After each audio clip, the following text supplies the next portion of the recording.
Today, clouds overhead, total zen within. Box Solar sponsors the weather on GB News. Hello there, good evening. Welcome to your GB News weather update from the Met Office. This week we're expecting some clouds, some showers, plenty of bright interludes in between, however, and it is gradually going to be turning warmer day by day, particularly across the southeast. Fairly similar this afternoon, a warm, settled day, all thanks to a ridge of high pressure across the country. Some late evening sunshine to finish off the day and remaining mostly dry overnight. Lots of clear skies across Scotland, northern and eastern England, though it is going to feel fairly chilly here, much chillier than what it was last night. Temperatures dipping down to the low to mid-single figures across Scotland. Quite a different story though across southern parts of Wales, southwest England. Mostly dry night to come, but it is going to be feeling rather warm. Now on Monday, like I say, there is going to be some cloud and showers around at times. Northern parts of Wales, parts of central and southeast England. We may hear the odd rumble of thunder as they drift their way northeastwards. Some cloud and showers across Northern Ireland to start, but then eventually clearing away. And across Scotland, it should be another fine start. Bright or sunny spells, light winds, perhaps just the odd shower across the Northern Isles first thing. And then we'll see these showers drift their way northeastwards across parts of the country, the odd spark of lightning as it does so. Otherwise mostly dry with some sunny spells, though any sunshine eventually turning hazier from the west. Some quite low cloud drifting into southern Wales, parts of Devon and Cornwall as well, so a bit disappointing around coastal areas here. Light winds and temperatures once again pushing into the low 20s, so feeling warm and pleasant in the sunshine. Tuesday, a little bit more unsettled. Once again, plenty of cloudy skies to go around. We've got this band of rain and showers moving its way northeastwards across Scotland. Later on in the day, another band of rain pushing into Wales and southwest England, starting to turn a little bit blustery as it does so. We're expecting some cloud and showers into next week, but gradually turning warmer day by day, particularly across the southeast. Today, clouds overhead, total zen within. Box Solar sponsors the weather on GB News. There's just 2 weeks left to grab a chance to live the summer of your dreams. With a totally tax-free £76,543.21 in tax-free cash to be won. Someone really has to win it, and it could be you. For a chance to win, text cash to 63225. One entry costs £2.50 plus one standard network rate message. Or text bonus to 63225. 5 entries cost £5 plus one standard network rate message. Go to gbnews.com/win. Entries start at £2.50. Call 0903 686 3232. Calls cost £2.50 plus your network access charge. Or post your name and number to GB21 PO Box 8690 Derby DE1 9TT. UK only. Entrance must be 18 or over. Lines close at 4 p.m. on the 26th of June. This is a network giveaway. Entries will be pooled. Please check the closing time if listening or watching on demand. Good luck. At GB News, we love to hear from you, our loyal community. So drop us a line at gbnews.com/yoursay. There you can talk to each other and also to the presenters live on air. gbnews.com/yoursay, because GB News is your channel, Britain's news channel. From the school run to the home run, watch a new show for all of Britain. So he can say whatever he wants. A straight talking show where all voices are heard. And, you know, when are we going to stop talking about smashing the gangs and actually do it? With the stories that matter from every part of our country. There's a bit of a crash landing there for your Chancellor. Bold, fearless and standing up for you. That's me, Martin Daubney, 3 p.m. till 6 p.m, weekdays, here only on GB News. The People's Channel, Britain's news channel. Join me, Nana Okoye, for an informative, interactive news programme with a difference. It's fun. No, he didn't say that, Dave. I'm so surprised. I think there's an element of truth to that. Join me from 3 p.m. every weekend, only on GB News, Britain's news channel. Hi, I'm Michelle Dewberry, and my show is your opportunity to cut through all the noise and dive in headfirst to some robust debates. Ideas clash. Situation, No, Because the failure is... You're deliberately avoiding my point. Nothing's held back, And if you think this is the end of it, wait for more. and we do not shy away from the difficult stuff. Sometimes I want to shake people and say, if only you understood. So join me on Jubes and Kerr weeknights at 6 p.m. only on GB News, Britain's news channel. Breaking news, live updates, stories that matter. From the heart of the GB newsroom to every corner of Britain, with our team of dedicated journalists across the UK. GB News bulletins are there to deliver the latest news that matters to you. bulletins on GB News, the People's Channel, Britain's news channel.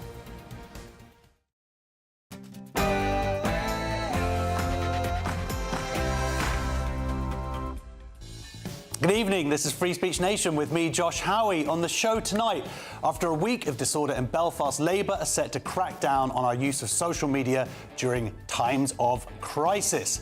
A new report reveals how captured the publishing industry is to the trans agenda, especially children's publishing.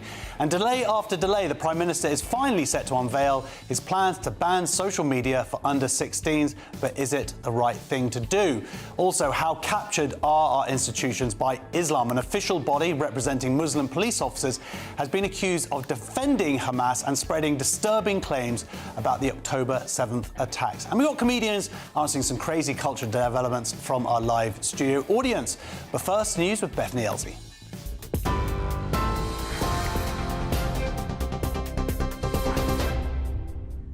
Good evening. Your top stories from the GB newsroom at 7 o'clock. British armed forces have intercepted and seized a Russian Shadow Fleet vessel in the English Channel. Royal Marine Commandos and specially trained officers boarded the vessel, supported by the RAF, in the early hours of this morning. It's understood there were 25 crew members on board, and they're now being investigated by the National Crime Agency, while the vessel is being held off the south coast of England.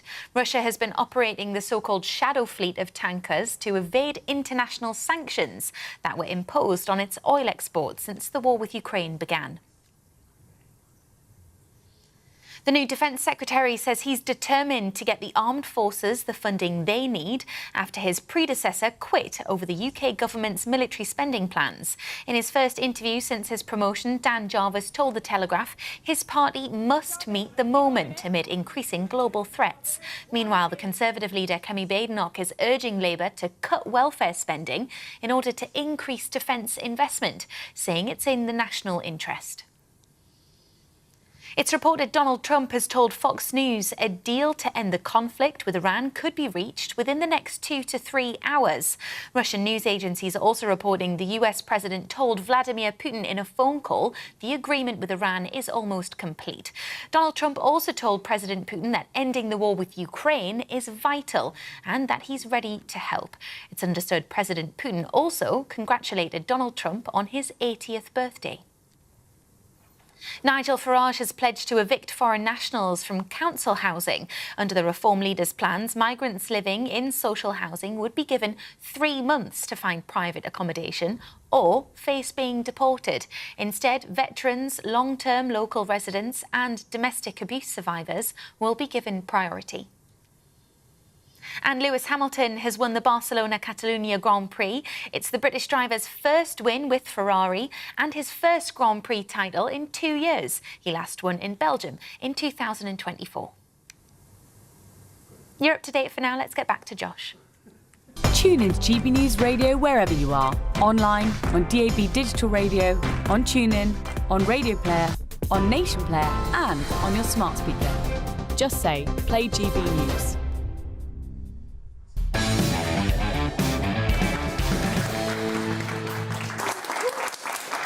Welcome to Free Speech Nation with me, Josh Howie. This is a show where we cast our gaze across the spectrum of culture, current affairs and politics, doing our best to bring a bit of common sense to that which has become senseless. We have a heaving show for you this evening. After a week of disorder in Belfast, Labour are set to crack down on our use of social media during times of crisis and revealed the gender clinic found to have been inappropriately prescribing gender medication to children as young as 11. And has woke finally killed off Doctor Who? The show's future is now in doubt as the series gets put into a hiatus. And of course, myself and my comedian panel will be answering some questions from our wonderful studio audience. But first, So Keir Starmer has vowed to crack down on anyone sowing division after a week of violence in Northern Ireland. Technology Secretary Liz Kendall posted on Wednesday, those who use social media to incite violence and disorder are breaking the law. Next week, we will lay in Parliament an update to the Online Safety Act requiring services to quicker action to remove illegal content circulating during times of crisis. The violence started after footage of a knife attack in North Belfast on Monday night was shared widely on social media. Homes, businesses and vehicles were set alight and a number of people were made homeless after their properties were attacked and set fire by rioters going door to door, attempting to identify houses occupied by immigrants. But is social media to blame? Well, joining me now is the independent peer, Baroness Claire Fox. Welcome to the show. Thank you. A very disturbing week, a very disturbing incident that started it all, and very disturbing riots that took place in Belfast. But as I talked about there, really, is it social media that's to blame because we know the truth about what happened with a man attempted beheaded?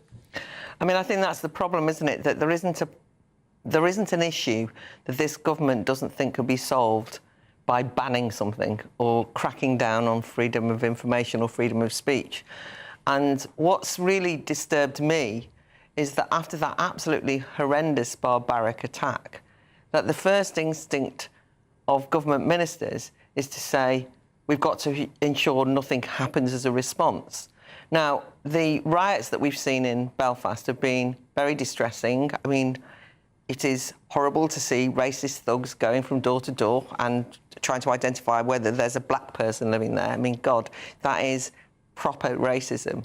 But the majority of the outrage in Belfast and in Northern Ireland more generally, which was not expressed through those riots, was that they couldn't cope with the fact that this terrible act had happened on their streets and that they'd been warning that things like this would happen because of a build-up of tension, like a pressure cooker, where they've been trying to say, look, there's a real problem with undocumented migrants living in the local community. We don't know who these often men are. There's a problem with the border not being policed. There's a problem of people hanging around outside migrant hotels and so on. And so these things bubble up. And the government's response is to try and somehow turn our gaze away from that horrible, horrible picture, that film. I mean, it was an attempted decapitation. Somebody got their eye gouged out. I mean, this is horrible stuff, right? And we're not meant to feel rage. We're not meant to feel angry. The Northern Irish community are the ones that you try and turn your gaze to say, don't do the wrong thing. And it feels to me as though they're, as usual, missing the point. And just, it was only the week before that we'd seen another terrible video, which was of Henry Novak, that young teenager, dying. And as he was dying, he was being arrested for a racist crime which he didn't commit because the police believed the perpetrator once he played the race card. And immediately, the notion is, how can we keep the lid on that? Rather than asking the question, how did we get to a situation where if you claim that it's a racist attack, then actually you're going to behave in such a way, and that's what happened with the police. Completely vile to watch that young boy dying, thinking that the state thought he was a racist. What a terrible thing. You know, we words like rage have been used, but it's not just about the actual inciting incidents themselves. It's that feeling of being gaslit by our politicians, and really gaslit for arguably nearly decades now. But I thought it was, you know, again, I mean, you know, sitting in Parliament, listening to, in the Lords and in the Commons, this sort of watch your language, be careful you don't use the wrong words, as though that's the problem, you know. And well, that's constantly, you know, that's constantly said. You know, if you say the wrong thing, that's going to make things much more inflamed. You think, no, you don't understand what's happening in the real world. People are very upset and worried about the fact that they have constantly voted and used their democratic voice to say, do something about both illegal immigration, but also the problem of non-integrated mass migration that was never agreed democratically. So that's what the public say, and they're just ignored. And then they're treated as though they're the problem. And then they're constantly called out as racists for expressing that, and told that they've got to be careful of what they hear and what they say. Now, it's just quite interesting. Why is all this happening? Because when Liz Kendall said, she used, I think it was her that used the example of saying, you know, it's terrible that they posted addresses of migrants in Belfast on the web. Well, that's incitement. We all know that. That's there are laws that exist. That's what you call illegal activity. The problem with this latest clampdown is you start to move into the territory of banning what they say legal but harmful as they decide it. They also say we're going to up the ante for times of crisis. Who gets to decide what a crisis is? Who's the crisis for? And I think one of the things that's become clear is that I'm afraid the political class are terrified of losing control of the narrative. And it's interesting today because in the papers today, I have to read this now because I'm so old I'll forget. It's called the Home Office's Research, Information and Communication Unit. This is a unit that comes out of the Home Office that basically says, let's try and control the narrative and shape the narrative. And effectively, it involves trying to manipulate the public reaction to any number of things. I mean, they say that we should be scared of Elon Musk posting misinformation. And then we've got a Home Office government unit that's trying to ensure that we don't quite get the truth, that we get the facts, but only as they want us to. I think this is incredibly frightening, but also as an indication of how defensive they are, because I think that they realise that, you know, one of the positive things about social media, and God knows it can be a sewer, but one of the positive things is that we sometimes find out things we wouldn't have been allowed to be told by those that rule us. And I think, even though it was horrible to watch that body cam from the police of that young boy dying, or listening to the phone call by the brother of the murderer, a 12-minute phone call in which it was so obvious that he was, you know, telling lies and that the police were being manipulated there, or to see that awful film of the man being attacked on the streets of Belfast, any of these things, we have to be grown up and know. We have to look these horrors straight in the face and as a society know how to deal with them. The idea that all the politicians do is say, no, you're not allowed to see that, or we're frightened that if you see it, you'll behave in a way that we haven't sanctioned, or you shouldn't feel rage. I mean, how dare they say that they're going to try and contain our emotional response to some terrible things that are happening? We should be able to do that. And when they try and suppress it, it makes it worse. Absolutely. It absolutely stirs the pot. It makes people more furious. And as you say, when you're gaslit like that, you just kind of want to lash out. You're kind of banging your head against the, against the wall. And I spend a lot of time, not when I watch your show, of course, but I spend a lot of time listening to the radio or watching the TV, and I'm literally screaming, going, oh, my God, what's wrong? You know, and I can't bear it. And I have a voice, right? I have sufficient privilege that I can stand up in the House of Lords or I can sit here and so on. But for most millions of people, they feel as though their voices are completely sidelined, demonised, set up as bigots, and therefore they're screaming not just at the telly, but sometimes on the streets now. Absolutely, and silencing those voices more, it will of course only add to that. And the only reason that we know, as you say, any of this stuff has happened has been because of social media. There was also, in a lot of cases, it's stuff that happens on social media that isn't then reported even for a few days afterwards. There was a young girl teenager stabbed this week, and it took, I think, a few days before it finally got through to newspapers. What chances do you think this has of getting through? I mean, how many politicians are there that are actually going to stand up to this and will recognise the danger, or are they all just going to kind of line up behind it because it's easier to do this than it is to actually take steps on dealing with the other issues that are causing this all in the first place? First of all, technically, the problem is that the Online Safety Act gives a huge amount of power to the executive to make these decisions behind the back of even parliamentary accountability, so that can be brought in through statutory instruments with a bit of a nod of a debate, but with no opportunity to vote in the Commons and in the Lords. That's one of the dangerous power grabs that we've seen actually started by the Conservative government, who used Henry VIII powers in that way, and which Labour have thoroughly enjoyed using and have doubled down on. Which is always going to be the way, isn't it? I know, but so I'm afraid that we can't rely on Parliament. I think, however, what we can do is keep raising this issue. I mean, I know you're later going to talk about the social media ban for under-16s. I mean, it is amusing that they've named the apps this evening that are going to be banned, and they've managed to forget to ban under 16-year-olds using Blue Sky. Yeah. And you do think, oh, you numpties. I mean, their bias is so sort of obvious to one and all. And I don't know if you've ever been on Blue Sky, but this idea that it's a kind of be kind, nice environment of all the people who left X so that they could avoid the awful abuse and so on. You should see what they say about TERFs.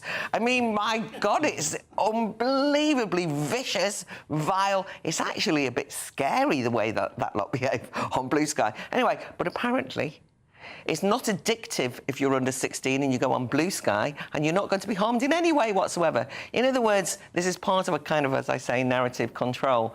I think we've just got to keep on speaking out. And I know that there's a lot of information that I've gained from social media and that young people will have gained that I learnt about on social media. That's how I found out the absolute horror of the details of October the 7th when it happened. When I first saw what happened at Nova from looking at social media. You know, sometimes we need to know what's happening in the world, even if it's horrifying, and then we can decide how we react to it. So in my view, of course, censorship is never the answer. But in terms of what people here can do, I think, obviously, I don't want people to go out rioting. I don't want civil unrest, but I think we've got to explain loudly that if they keep trying to suppress and manipulate information in this way, that actually that is what is going to cause the divisive civil violence on the streets.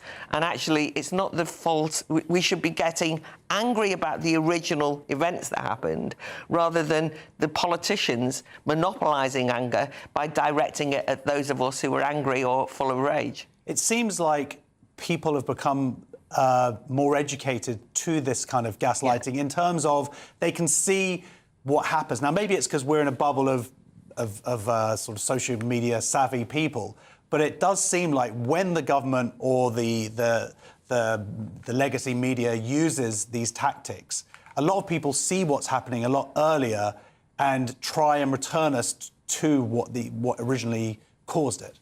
Yeah, I think that's very true. I think that's what I'm saying is I think that they are relying on this Home Office unit precisely because they've lost control of the narrative, because people have become more savvy, more cynical, sometimes too cynical, don't believe anything. But I do think that people are now prepared to interrogate what they're told the facts are and look for themselves. And that can sometimes take people down rabbit holes, but a lot of the time they can just see through these attempts at suppression of information and suppression of speech and so on. I also think that people, when the government announces that they're going to clamp down on misinformation, people know that even the term misinformation has been weaponised. But we also saw an example also this week of that young teenager from Dundee. When the film came out of her having a fight or fighting off a guy who she said was hassling her. It's now been proven in court that he was. It was completely proved to be true just this week. But she was called, somebody who was spreading mis and disinformation. She was called a chav. Her family were driven out of their home because they were told that they were racist bigots who were just simply attacking someone because they were migrant. Then, rather quietly, we find out in the court case, in fact, she was within her rights. She was a young kid who was being hassled in the park by a guy, and she kind of stood up to him, which is what I want our young women to stand up to guys hassling them in the park. I then don't want them to be or it to be said that that's misinformation. We saw through it, but now we've been proved to be right. So I do think we've just got to keep speaking truth to power loudly, loudly, loudly, and insist that we are grown up enough and mature enough to cope with the truth, however ugly. Absolutely. Unfortunately, you're one of the loudest people I know. Big round of applause, please, for Baroness Claire Fox.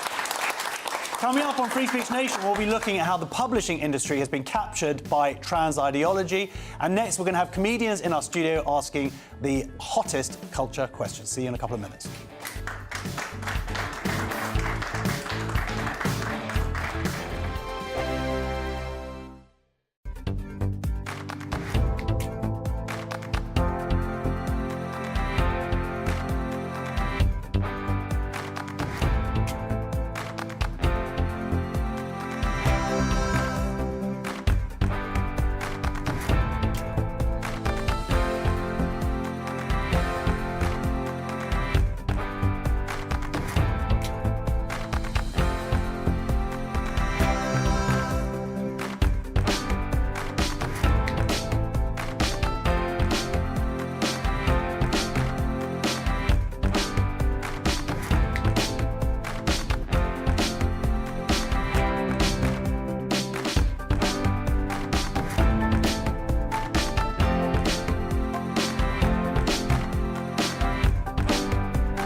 Bold. They are under no illusion. Brave. Are you a human trafficker? Boundless.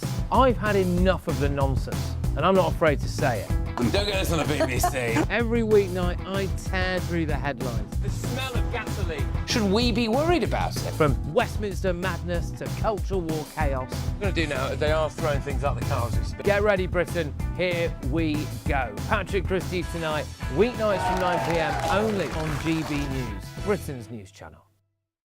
Hi, I'm Michelle Dewberry, and my show is your opportunity to cut through all the noise and dive in headfirst to some robust debates. Ideas clash. Situation, No, Because the failure is... You're deliberately avoiding my point. Nothing's held back, And if you think this is the end of it, wait for more. and we do not shy away from the difficult stuff. Sometimes I want to shake people and say, if only you understood. So join me on Jubes and Kerr weeknights at 6 p.m, only on GB News, Britain's news channel. Westminster's full of talk, but out here, it's the real world. Am I allowed to talk No, now? that's it. This is where it matters, real people and real lives. That's what politics is all about. In fact, has Trump made a good start? No. Straight answers, no spin, and just a couple of pints. How many fingers have I got up? About 10. So join me for Lee Anderson's Real World every Friday at 7 p.m, only on GB News. The People's Channel, Britain's news channel.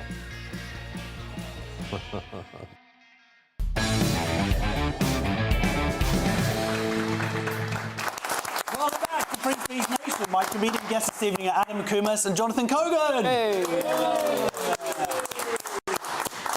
How you doing, mate? You right? Yeah, very well. Haircut there. Thank you. Fresh haircut, almost as good as yours. Yeah, very Thank you very much. I have to do this a lot, actually. And how are you? Married life all right? Yeah, good, thank you. On the way back from the mini-moon, I lost my suitcase, so I was going to wear a shirt and jacket, but I'm wearing the schlocky T-shirt now. But to be fair, I've put on a few pounds after the wedding, so it kind of hides everything.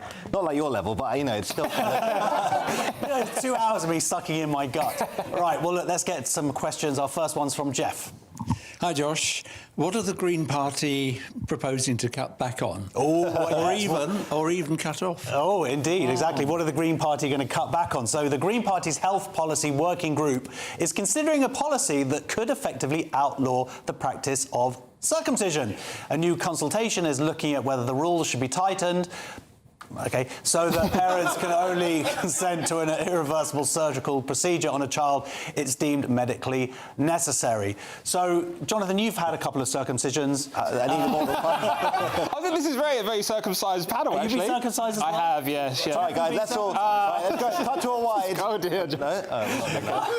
Cut to a long, that's what we need. Now, the first point to make out is that there is an irony that this comes from the Green Party for two reasons. Number one being, of course, that it now has a lot of Muslim new members who have been converted to environmentalism. Those hippies. And of course, there is circumcision in Islam. The other thing being that the other half of the party are very sort of TQIA plus, and obviously they advocate for children to have surgical procedures done to them. Yeah. So there's something... Have I just said what you were going to say there? No, it's interesting, isn't it? Because obviously you two, I guess, being Jewish, have had the surgery. I mean, I've also... mine was a B&Q accident. B&Q accident, yeah.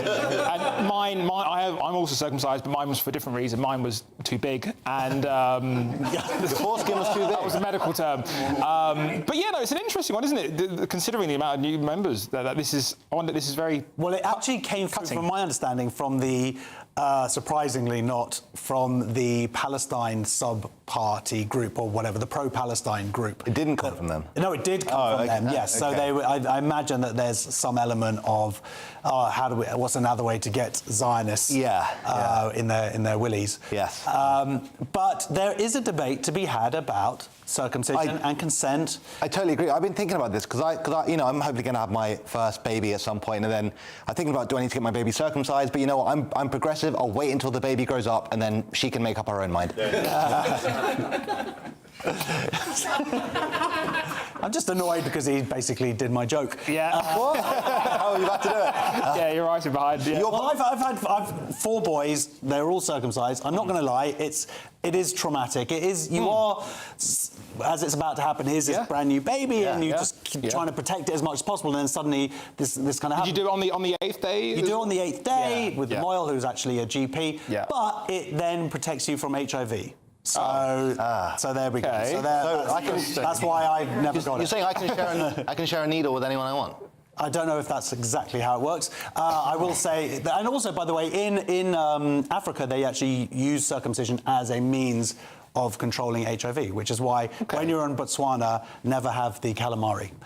Now, a Green Party spokesperson said, our policy working groups are made up of members who work autonomously on public exploration and formation projects. This is not party policy. The only way for anything to become party policy is through a vote at the conference. So our next question is from John. Good evening. I've got a slightly less contentious question on champagne. Right? Oh, yeah, OK. My question is... Should you cut off the top? Should you fix a bottle of champagne when you change a ship's name? Yeah, exactly. Like, what do you do for the opposite? So should you fix a bottle of champagne when you change a ship's name? Now, this is the site of the SS Great Britain in Bristol. Is being renamed as it undergoes a revamp. Previously called Brunel's SS Great Britain. It will now be known as the Bristol Dockyards, as the site shifts its focus away from renowned engineer Isambard Kingdom Brunel and towards ordinary people. So this is I think he was voted number 2 after Winston Churchill in the Great 100. It's a great British people, a great engineer. Well, this is the bridge, a great engineer, and now they're basically saying, oh, we're going to SS Great Britain. Look, I think you can't rename something that old. The ship's already sailed. Another thing about my circumcised... No. Yeah, ships... No, again, what is it? It's like... Is it a move to try and seem like less offensive and less colonial history? Because I don't think he had anything to... forgive me if I'm wrong, but I don't think he had anything to do with slavery. No, he was at his peak like 40 years after slavery had already been ended. Yeah. It's got nothing to do with slavery at all, even though some people wrongly make that assumption. I think it's more that Great Britain has become a dirty word for some people. Potentially. I mean, I think if they were going to rename it for the people, I feel like they should have put it to a vote. I still would like to see the day of, Boaty McBoatface coming back. Yeah, I think we were denied that, and that's what the British public really wants. Yes, but Bristol Dockyards. The Bristol Dockyards sounds like a terrible techno club where you've got to do rubbish speed and you think it's other stuff. It sounds like a comedy night would be set up, to be fair. Yeah, Our next question's from Anton. Why are Taskmaster fans having a meltdown? Why are Taskmaster fans having a meltdown? Now, this is Taskmaster faces boycott fury from trans activists as Richard Ayoade lands a role after his Graham Linehan support. This is pathetic. It's also Matt Lucas there also, because he, did some comedy sketches 20 years ago that were funny.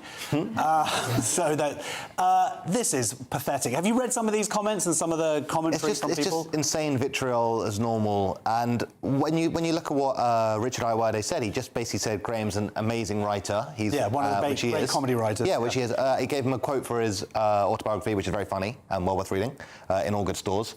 I think it's just a way. Look, these people like tearing stuff down because it's a lot easier to tear down than it is to build your own thing. And, here's some talented people with views they disagree with. Let's see how we can just ruin it for them. Absolutely. Well, look, two super funny people. They've also got some other really funny people, I believe, in the series. Nina Conti's in there. She's fantastic. And Izzy Sooty, old friend of mine.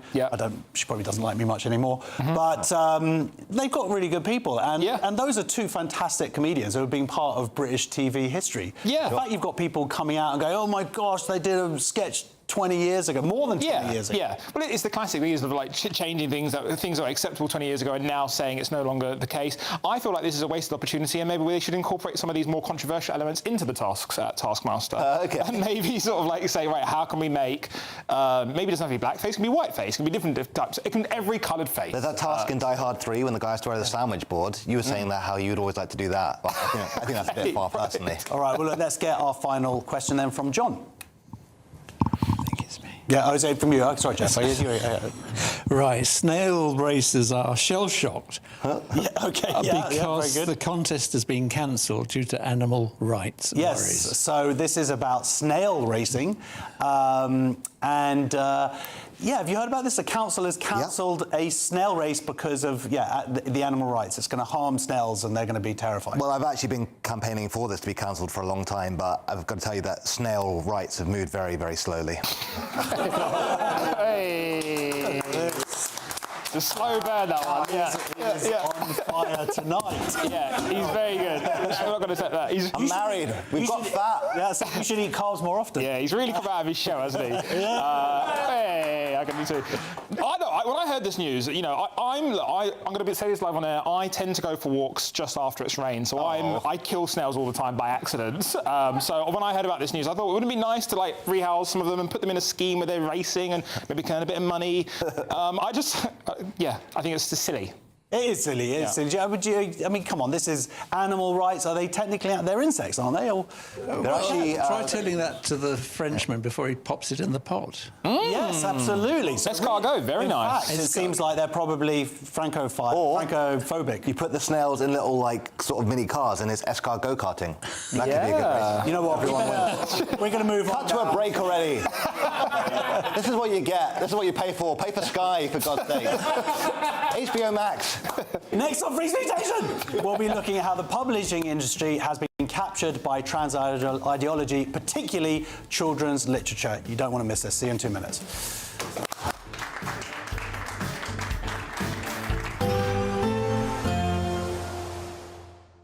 Can't wait to get in that sea. Lovely and warm. Just like the feeling of having great travel insurance. All Clear Travel Insurance sponsors GB News Travel Destinations Forecast. Hello there. Some showers affecting parts of Spain, otherwise lots of dry weather, lots of warm sunshine, feeling very warm in that sunshine across some areas. Now, some showers could turn a bit heavy at times across parts of Spain. We'll also start to see some showers bubbling up through Monday across the Adriatic coastline. But otherwise, lots of dry, settled weather as high pressure continues, feeling very warm across some inland areas as well. The sunshine is set to continue into next week and temperatures turning quite hot by the end of the week. All Clear Travel Insurance sponsors GB News Travel Destinations Forecast. Hello there, good evening. Welcome to your GB News weather update from the Met Office. This week we're expecting some clouds, some showers, plenty of bright interludes in between, however, and it is gradually going to be turning warmer day by day, particularly across the southeast. Fairly similar this afternoon, a warm, settled day, all thanks to a ridge of high pressure across the country. Some late evening sunshine to finish off the day and remaining mostly dry overnight. Lots of clear skies across Scotland, northern and eastern England, though it is going to feel fairly fairly chilly here, much chillier than what it was last night. Temperatures dipping down to the low to mid-single figures across Scotland. Quite a different story though across southern parts of Wales, southwest England. Mostly dry night to come, but it is going to be feeling rather warm. Now on Monday, like I say, there is going to be some cloud and showers around at times. Northern parts of Wales, parts of central and southeast England. We may hear the odd rumble of thunder as they drift their way northeastwards. Some cloud and showers across Northern Ireland to start, but then eventually clearing away. And across Scotland, it should be another fine start. Bright or sunny spells, light winds, perhaps just the odd shower across the Northern Isles first thing. And then we'll see these showers drift their way northeastwards across parts of the country, the odd spark of lightning as it does so. Otherwise mostly dry with some sunny spells, though any sunshine eventually turning hazier from the west. Some quite low cloud drifting into southern Wales, parts of Devon and Cornwall as well, so a bit disappointing around coastal areas here. Light winds and temperatures once again pushing into the low 20s, so feeling warm and pleasant in the sunshine. Tuesday, a little bit more unsettled. Once again, plenty of cloudy skies to go around. We've got this band of rain and showers moving its way northeastwards across Scotland. Later on in the day, another band of rain pushing into Wales and southwest England, starting to turn a little bit blustery as it does so. We're expecting some cloud and showers into next week, but gradually turning warmer day by day, particularly across the southeast. At GB News, we love to hear from you, our loyal community. So drop us a line at gbnews.com/yoursay. There you can talk to each other and also to the presenters live on air. gbnews.com/yoursay, because GB News is your channel, Britain's news channel. As soon as it hits 11 and the headlines come in, the Late Edition brings you the breaking news from all the front pages. Because the news is going to happen. So get a head start today. Patrick Christie's Tonight, Late Edition. Alex Armstrong Tonight, Late Edition. From 11 o'clock every night. Only on GB News, the People's Channel, Britain's news channel. Breaking news, live updates, stories that matter. From the heart of the GB newsroom to every corner of Britain, with our team of dedicated journalists across the UK. GB News bulletins are there to deliver the latest news that matters to you. Bulletins on GB News, the People's Channel, Britain's news channel.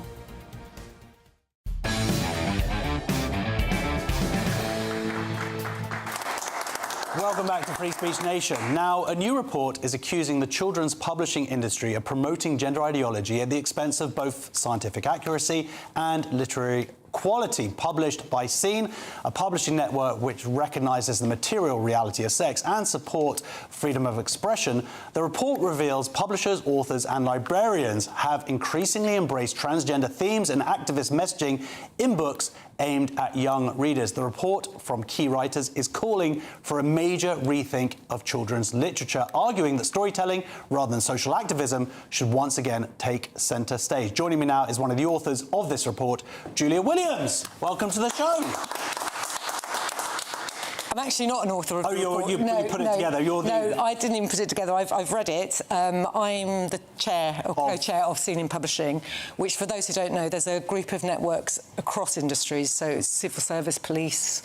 They started it, actually, journalism. They're a group of networks called Social Equality and Equity Networks for people who are struggling with trans activism in their industries.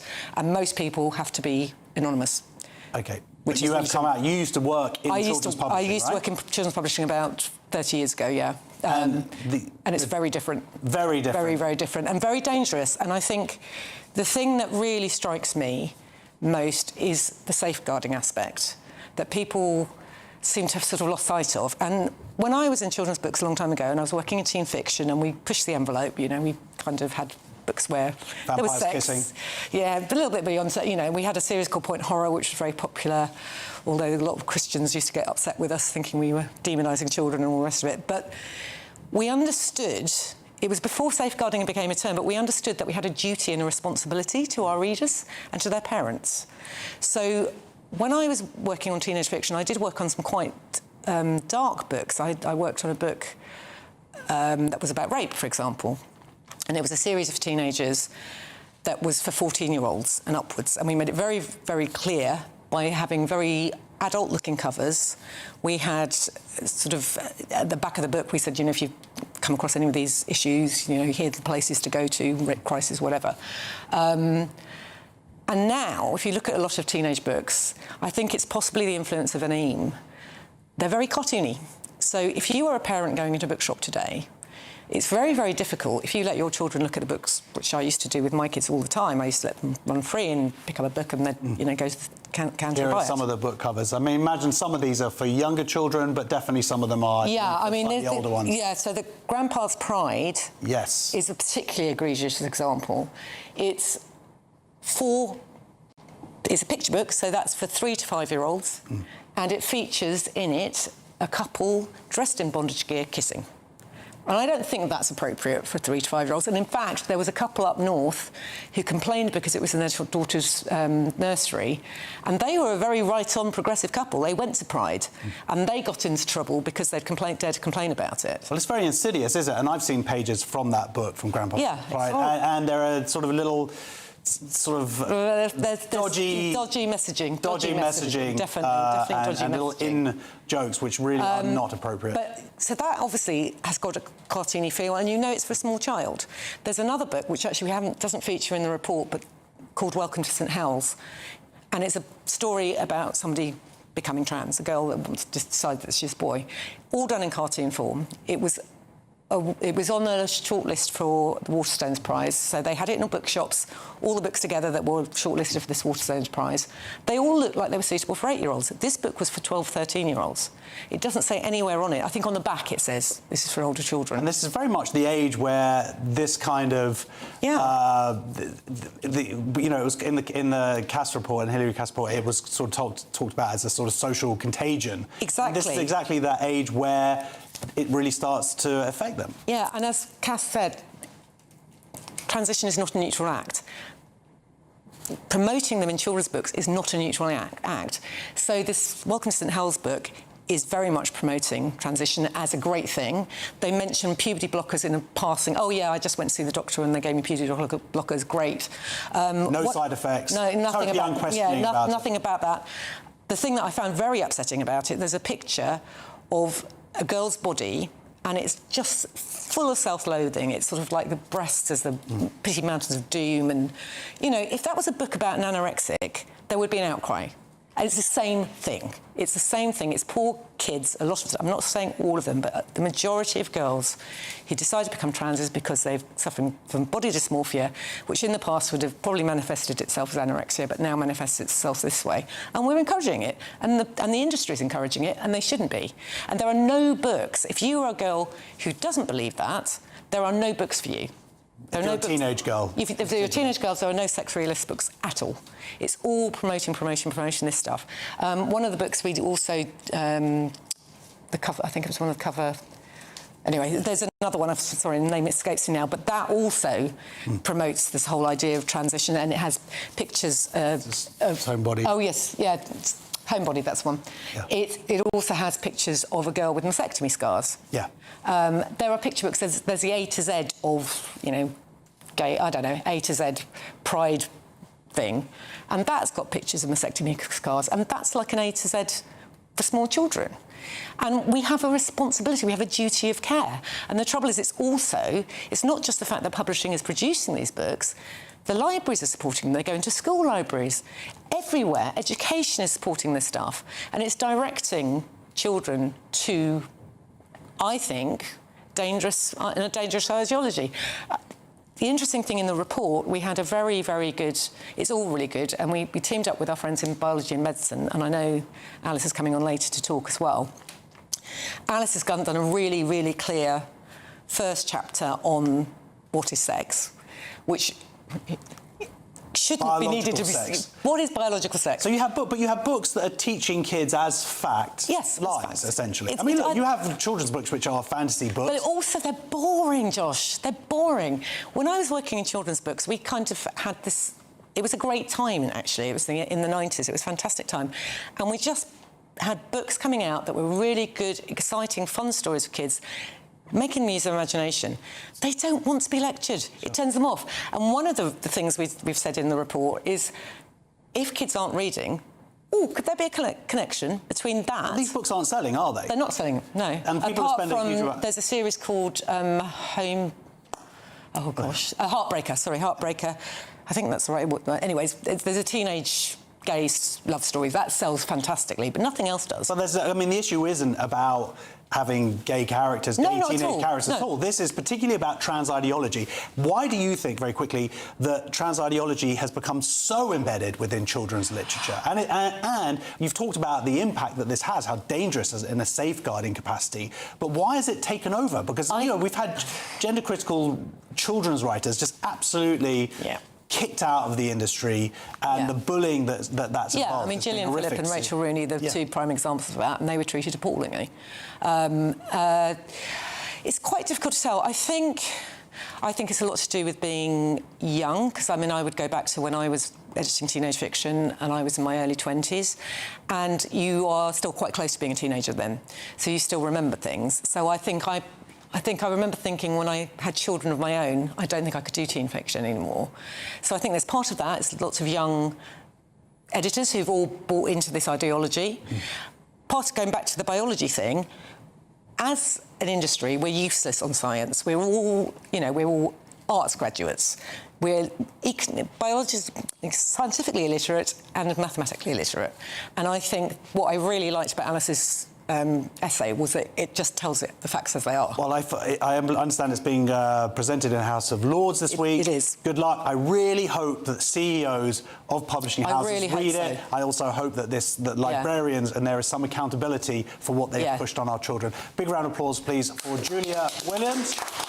And in regards to the book Grandad's Pride, the publisher Anderson Press has released the following statement. There has been a lot of hate spread online about this book since these stories came out. Directed at Harry Woodgate, Anderson Press and Genesis Nursery, Grandad's Pride faithfully depicts pride parades from past presents, many of which are attended by children. We consider accusations of hidden messages to be baseless, deeply offensive and homophobic. I would say go and check it out for yourselves. Next on Free Speech Nation, a social media ban for under 16 set to be introduced tomorrow. Is this a good thing or a threat to free speech? See you in 2 minutes.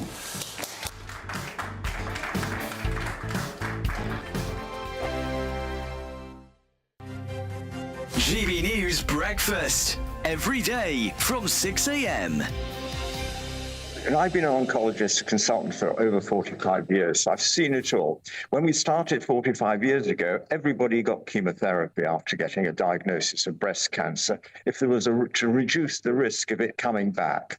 And then what we've seen over the years, and this is really the culmination of years of effort, tests that predict what's going to happen. They analyze the molecular composition of the cancer, very sophisticated analysis based on DNA and genes to predict what's going to happen. So only the women that are at the highest risk actually need to have the chemotherapy. And everyone is really delighted with this British trial in London's University College Hospital. What the trial showed is that once you actually get the diagnosis from this sophisticated test, you don't need to have chemotherapies. GB News. GB News Breakfast, every day from 6 a.m. The Mini is the best British car ever, apparently, Anna. It is indeed. It has beaten Land Rover, Aston Martin, Rolls-Royce and even Jaguar. So this is Auto Express had a poll and crowned the lovable Mini as Britain's favourite car. But the Mini's not the Mini anymore, is it? They're big. It's big. Yeah. They're really big. They're big cars. They're nice cars, though. But they're big. Oh, I'd rather have an Aston Martin. Would you? Who makes the Mini? Mini, BMW now. BMW is... I think it has BMW engines, but they're still made in Oxford, outside Oxford. Yes, the plant is there, but I just wonder how many bits come from China. I think quite a few do. It's all very odd, yeah. BMW make the Minis, Mercedes are the smart cars, all that. It's all interlinked. GB News, the People's Channel. GB News Breakfast, every day from 6 a.m. A lot of the AI stuff that I've seen is visually very, very impressive. It just happens to be in performance a bit monosyllabic, not having things delivered quickly to you that you didn't have to unpick. I think that's very good for the human heart, the human soul, and the brain. I agree that there is a magic that happens when creatives get together. Now, we are replicating that, but with a different process. And it doesn't mean by any stance that we eliminate human creativity. In fact, we do more of it. We spend more time being creative, and we produce this stuff independently, so we didn't have to go out and raise development money and raise financing and wait, right? Those things take years. I've had many shows in development. They take so long. We just went out and did it. The People's Channel.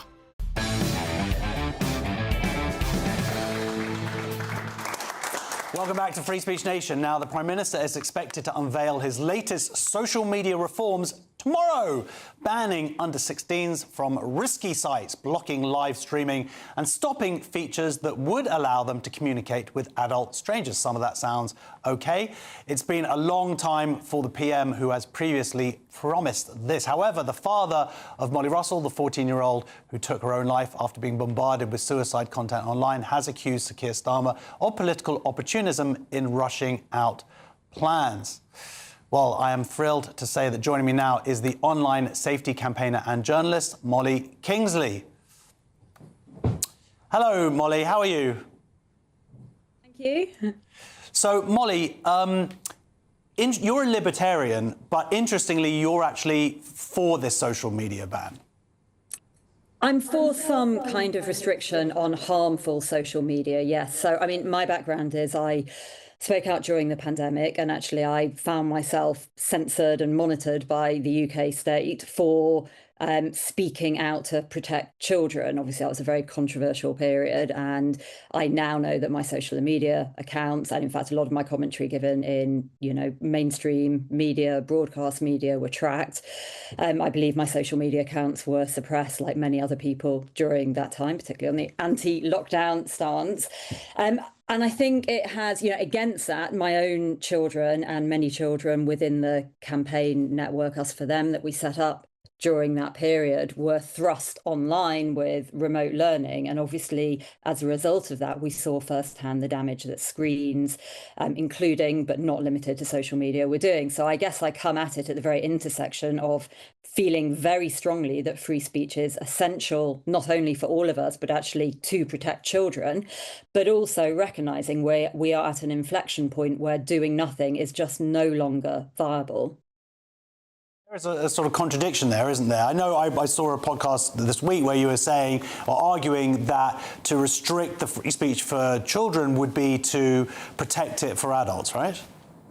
Yeah, I mean, actually, I don't think it's a contradiction at all. So I think that if you're going to be able to maintain genuinely unrestricted reach for adults in the online space, you have to protect children. We owe a duty of care to children, and at the moment we're failing them. So social media is a cesspit of, you know, content that is inappropriate, and actually even disregarding the content, these platforms are addictive, i.e. harmful by design. You don't even have to get into debates about content, actually. You just have to know that the average kid now spends 5 hours of their daily life on social media sites. And that's deliberate. That's a deliberate choice by these social media platforms to hook children, to get them on the sites and to keep them there. So in an ideal world, I would have liked our government to have attacked the harmful and dangerous aspects of those platforms, including all the features that make them addictive. I do think, though, that given where, you know, the world is not perfect, you have to take policy and policymakers where it is. And I think if the choice is between doing nothing and having these blanket bans that now seem to be proposed, we'll have to wait to see till tomorrow.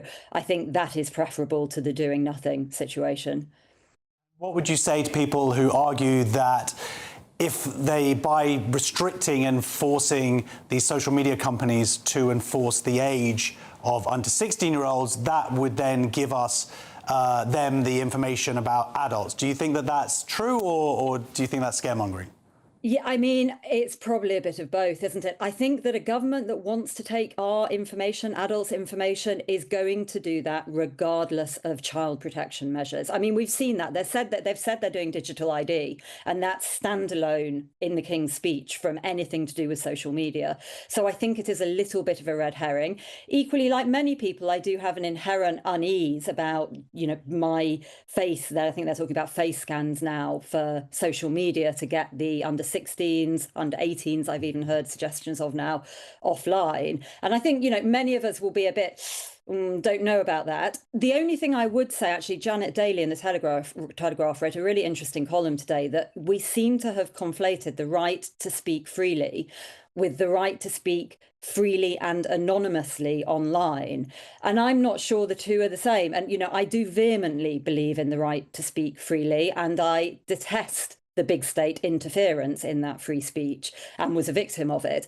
I don't think, though, that I have a right to sling whatever mud, whatever insults, whatever abuse, whether that's violent or threatening behaviour or whatever. I don't believe I have a right to do that online, and certainly not anonymously. So I think there's a lot of nuance to this debate that is perhaps a little bit missing, but I think the underlying thing that I would say as a parent actually is the current status quo, where children are allowed onto these sites in a very unrestricted, unregulated way, seeing all kinds of rubbish and just losing hours of their lives and opportunities, is just not viable. And it's not morally defensible, actually, that either. But I would argue that pushing this through without the necessary prerequisite people debate is possibly damaging. Anyway, thank you very much for joining us, Molly Kingsley. That's the end of the first hour of Free Speech Nation. Don't go away. Plenty more to come between now and 9 o'clock. See you then.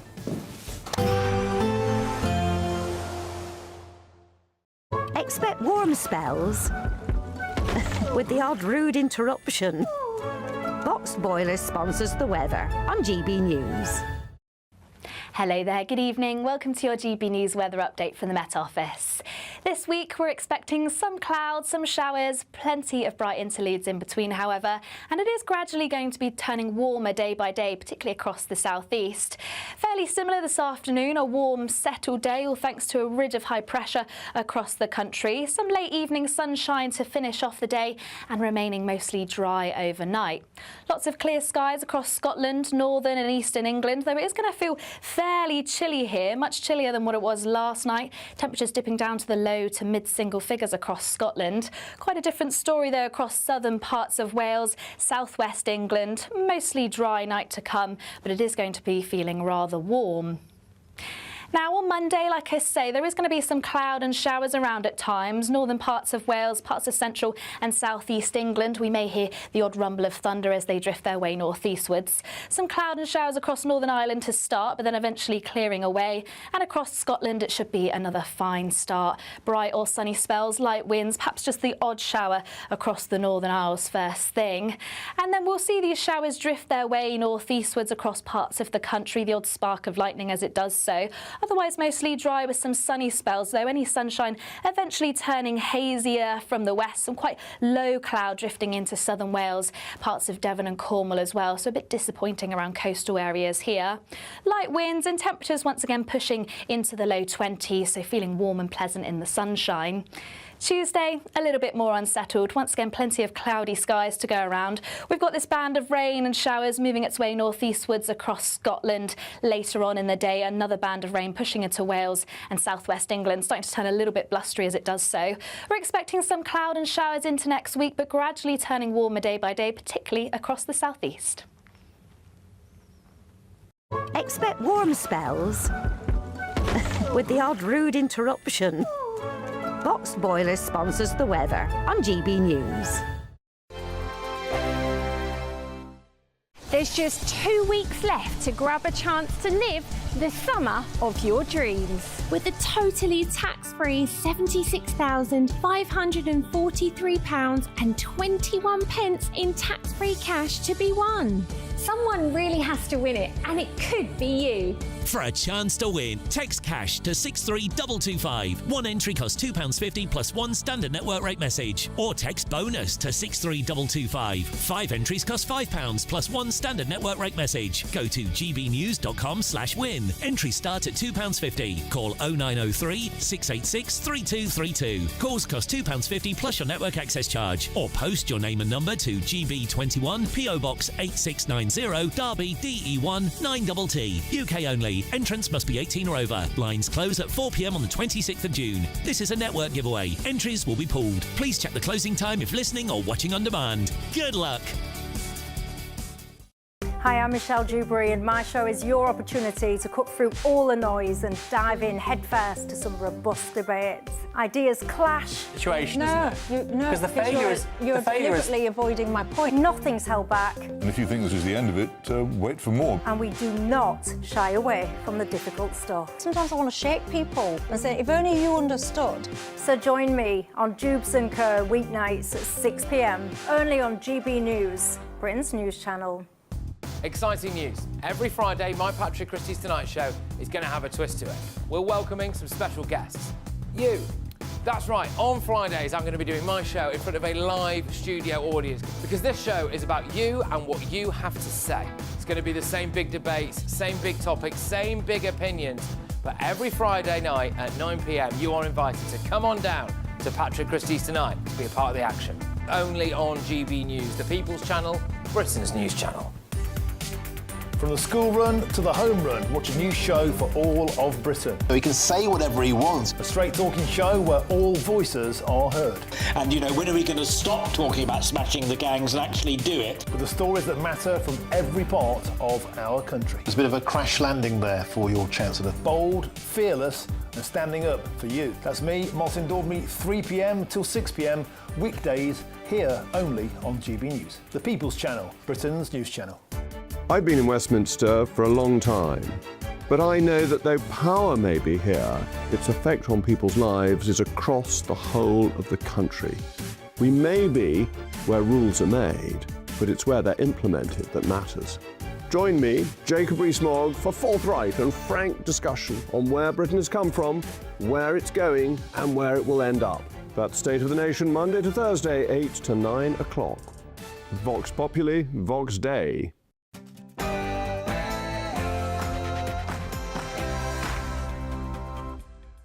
Plenty more still to come on Free Speech Nation. How captured are our institutions by Islam? An official body representing Muslim police officers has been accused of defending Hamas and spreading disturbing claims about the October 7th attacks, and revealed the gender clinic found to have been inappropriately prescribing gender medicine to children as young as 11, and has woke finally killed off Doctor Who. The show's future is in doubt as the series gets put into hiatus. All that and more, but first we're going to get a news update from Bethany Elsey.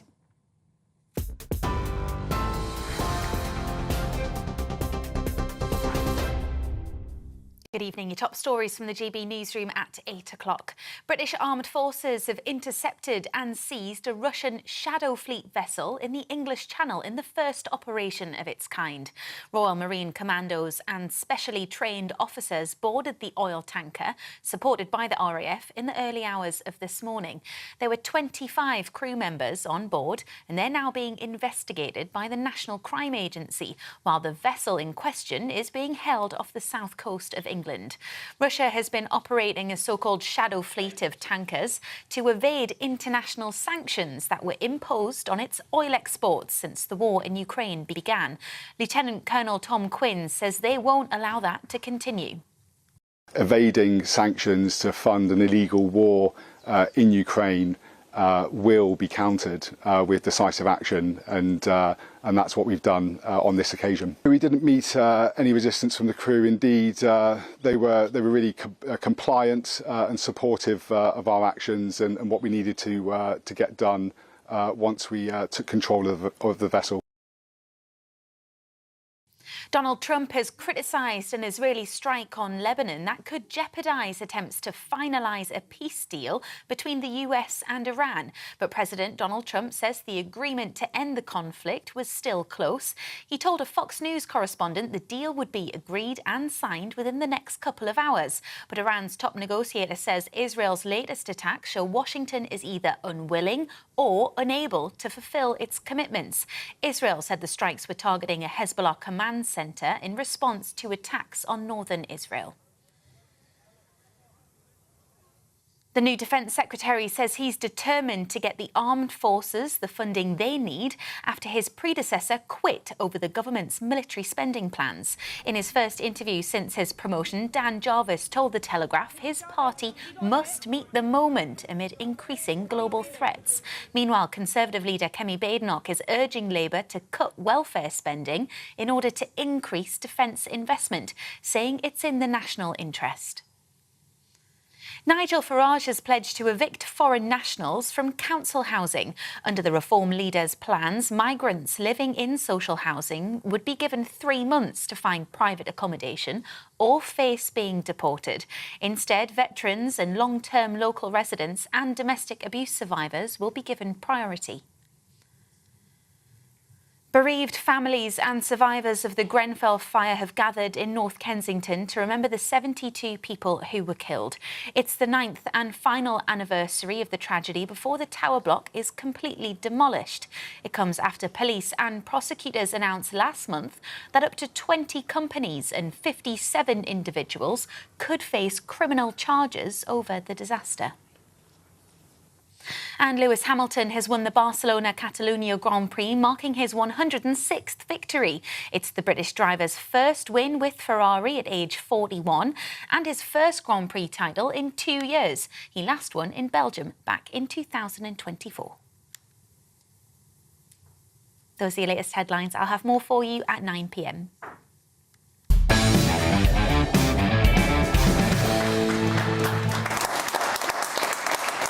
Welcome back to Free Speech Nation. The campaign against anti-Semitism has written to the Home Secretary, Shabana Mahmood, this week following disturbing revelations about the National Association of Muslim Police. The official body representing Muslim police officers in Britain has allegedly defended Hamas against unverified stories about acts of violence. The policy paper, it was written by the National Association of Muslim Police, also described the Israel Defense Forces as Zionist terrorist groups, and as it goes on to brand Zionism as one of the manifestations of anti-Muslim hatred.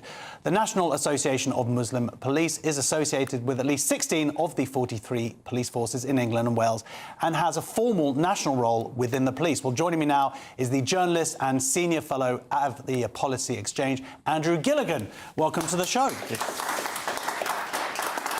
Andrew, you uncovered this document. I've read it, and I've mentioned some of the stuff there. It's a shocking document. It's astonishing. It literally defends a terrorist organisation on an official police.uk website.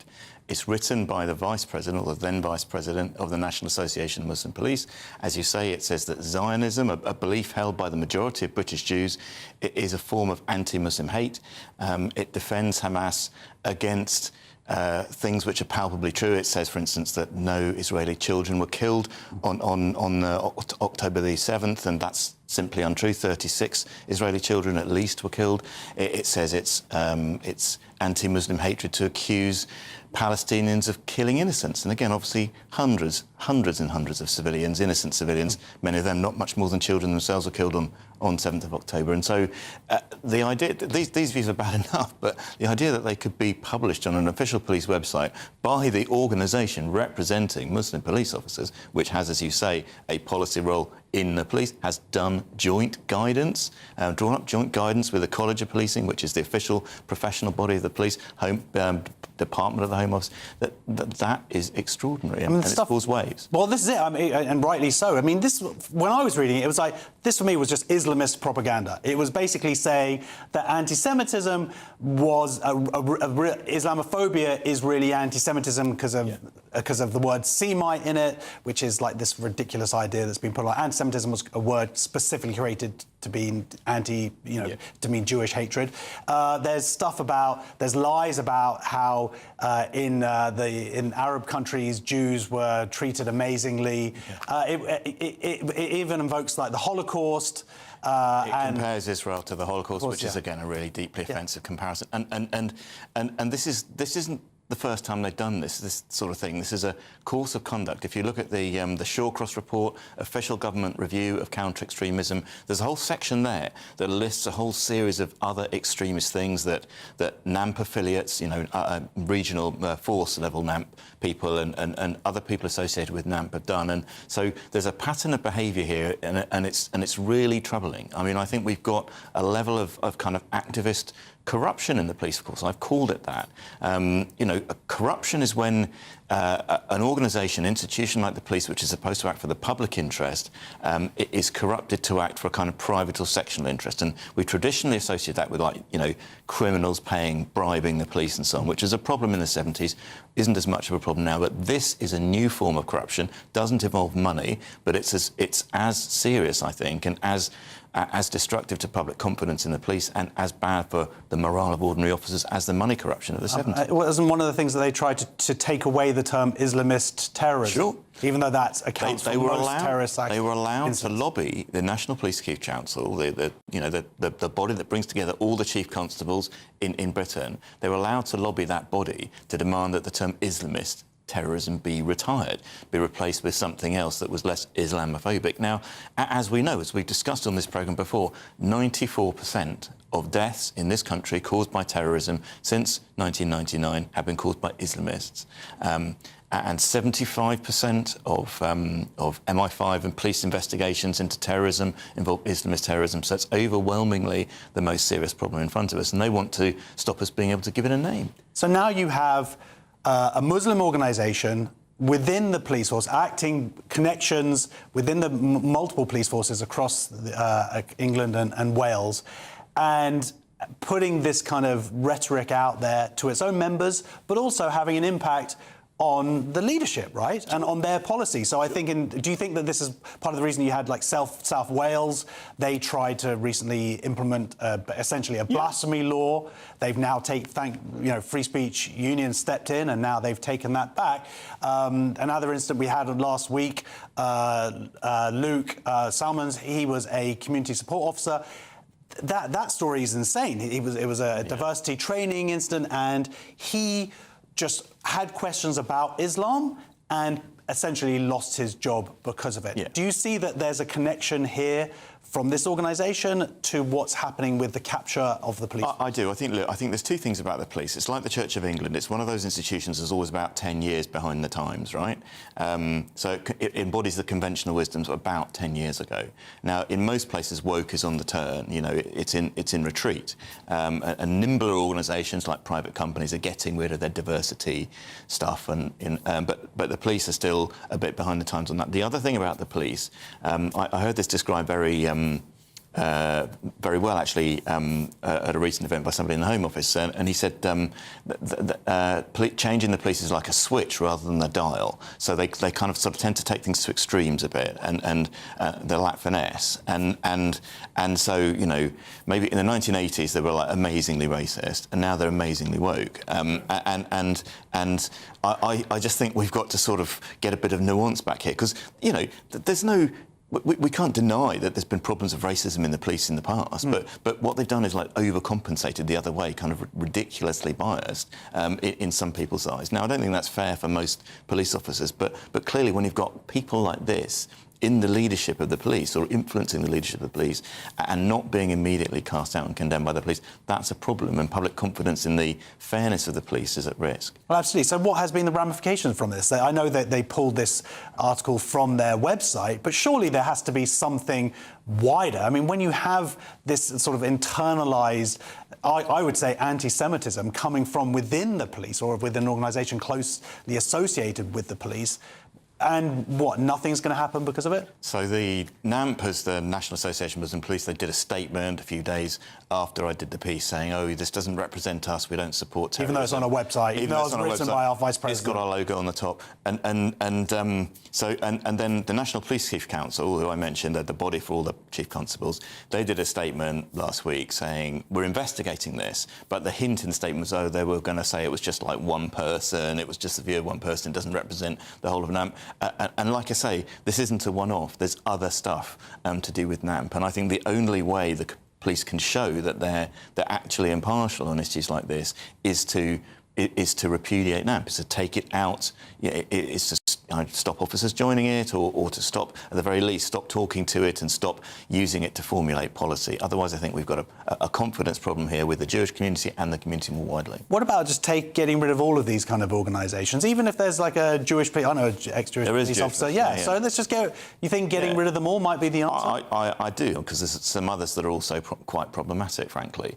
And as you said, only 16 of the 43 forces recognise NAMP, so they're clearly got, there's clearly they recognise there's problems with it. The other 27 or so, and that's quick maths. Well done. Under pressure. Accurate maths, but I actually think these organisations, they might have served a purpose in the past. I think they're corrosive. And I think they undermine the trust of all communities, actually, in the police. And one of the other things about it, obviously, the kind of activists who staff these organisations, they don't represent ordinary Muslims, ordinary black people for a minute. Like, ordinary Muslims, ordinary black people, they want the same thing everybody else. They want the police to tackle crime. They don't want the police to kind of be endlessly policing what somebody said on Twitter. They want the police to come when their shop's been shoplifted or when their house has been burgled. That's what I'm sure that's true of ordinary Muslim police officers, Sure. as they want to just get on with solving crimes as opposed to dealing with this kind of stuff. This is a wider problem beyond the police. We've covered before, civil service have similar organisations. Nick Timothy was MP, was on Winston Marshall's podcast this week, and very interestingly talked about how extremism isn't just coming, when people mention particularly Islamist extremism, it's seen as like terrorism, but actually it's more insidious than that. And do you think people are more waking up to what's going on in this sort of institutional capture? Yeah, so there's non-violent extremism, that's bigger. Obviously, the violent extremists are a small circle within a larger circle of non-violent extremists. And Islamists, people who believe that Jews are inferior, Israel must be destroyed. You can believe that without necessarily actually wanting to kind of take up a gun or bomb and blow your way to that position. You can just believe it. And unfortunately, too many people with those kind of beliefs, obviously they're the politically active ones, they're the articulate ones, have sort of wormed their way into institutions, the civil service, the police, and we just need to put them out. Yeah, well, today I was at a protest there in North London, outside in front of Edgware United Synagogue. It's insane to see some of the rhetoric that's been put out this week by Mayor Sadiq Khan in particular, saying we need to get the police to investigate whether they're selling illegal properties. The organisers stated quite clearly that this was from Israel proper. It feels like you have a mayor of our capital city inciting, putting this up. Then what happens is, as I was up there, hundreds of people turning up into a Jewish area, making the Hamas triangle, pictures of the Ayatollah. This is inside a Jewish area. And then you have the police actually putting sections on Section 14 on the Jewish counter-protesters who turned up there. I thought the police did all right today, don't you? I mean, I think there was somewhat of a balance, but when you have people going into a Jewish area, to a Jewish synagogue... I'm not criticising ordinary police officers. They've got a really difficult job to do. I just think, can their leaders please not make it more difficult for the ordinary guys on the ground, having to, by cuddling up to these kind of people and these organisations, and equally that goes for people like Khan, the mayor. He's a bandwagon jumper. He's obviously worried, if he's going to run again, he's worried about his threat to the left, he's worried about the Greens, obviously very pro-Palestinian party. They talk as much about Palestine as about anything else, certainly more than about the environment these days. And he's obviously worried about them. He's pandering to the kind of pro-Palestinian crowd, I should think, for that reason. But it is wrong, and it's a sign that he's a weak man without much principle. And I guess the danger also is that when people read, particularly in this case, Jews read about organisations who are putting out those kind of rhetoric and are associated with the police, it's very hard to trust the police when presented and when people are in your... That's exactly what all the Jewish organisations have said. I mean, all three of them, I think, the CST, the Jewish Leadership Council, I've certainly seen the JLC's letter, they've written to the government saying, what are you going to do about the National Association of Muslim Police? It can't go on like this. And this goes back... Some people think, we're talking about anti-Semitism.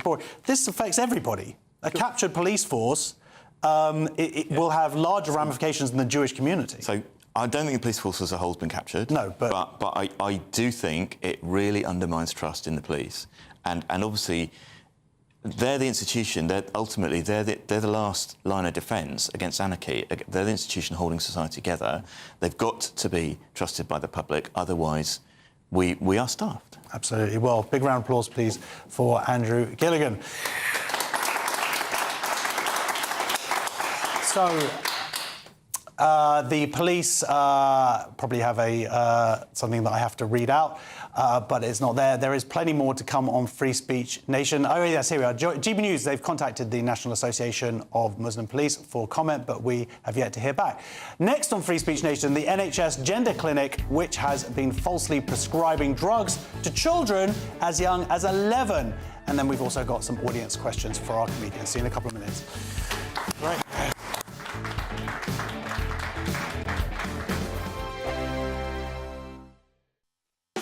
You want to know what's really going on in the corridors of power? Labour don't know what to do with you half the time, and that makes you quite lethal in the chamber. Get behind the headlines with Chopper's Political Podcast. Join me, Christopher Hope, as I sit down with the great and the good of British politics. We'll see where this ruling takes us. These are the stories shaping our nation.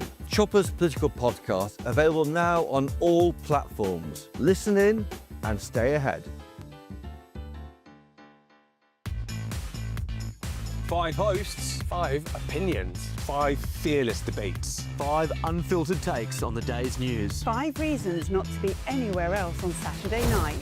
This is the Saturday 5. You got me good there. Britain's biggest Saturday night TV show. It's not a bad brand. Yeah. Uncensored. Very, very racist tonight on the unpredictable. What did she say? Can you translate it for us? And always entertaining. And how can a country go from being led by William Wallace Saturday nights from 6 p.m. only on GB News. The People's Channel. Britain's news channel. You're going to want to stay tuned, trust me. At GB News, we love to hear from you, our loyal community. So drop us a line at gbnews.com/yoursay. There you can talk to each other and also to the presenters live on air. gbnews.com/yoursay, because GB News is your channel, Britain's news channel. Do you trust what you're being told? Good, because neither do I. Those are just facts. I'm Alex Armstrong, and on my show, we'll expose the spin. Well, I want to answer that, because you didn't let me last time, because you always speak over me. The broken promises. To deny that is denying the truth. And the hypocrisy. We can allow. Stop. You think we can allow? Politics, policy, parliament. Nothing is off limits. No sugarcoating, no fear of offence, just the truth laid bare. Tune in every Saturday and Sunday at 9 p.m. for Alex Armstrong Tonight, only on GB News, Britain's news channel. As soon as it hits 11 and the headlines come in, Late Edition brings you the breaking news from all the front pages. because the news is going to happen. So get a head start today. Patrick Christie's Tonight, Late Edition. Alex Armstrong Tonight, Late Edition, from 11 o'clock every night. Only on GB News, the People's Channel, Britain's news channel. Hi, I'm Michelle Dewberry, and my show is your opportunity to cut through all the noise and dive in headfirst to some robust debates. Ideas clash. Situation, No, isn't it? because the failure is you're deliberately avoiding my point. Nothing's held back, And if you think this is the end of it, wait for more. and we do not shy away from the difficult stuff. Sometimes I want to shake people and say, if only you understood. So join me on Jubes and Kerr weeknights at 6 p.m. only on GB News, Britain's news channel.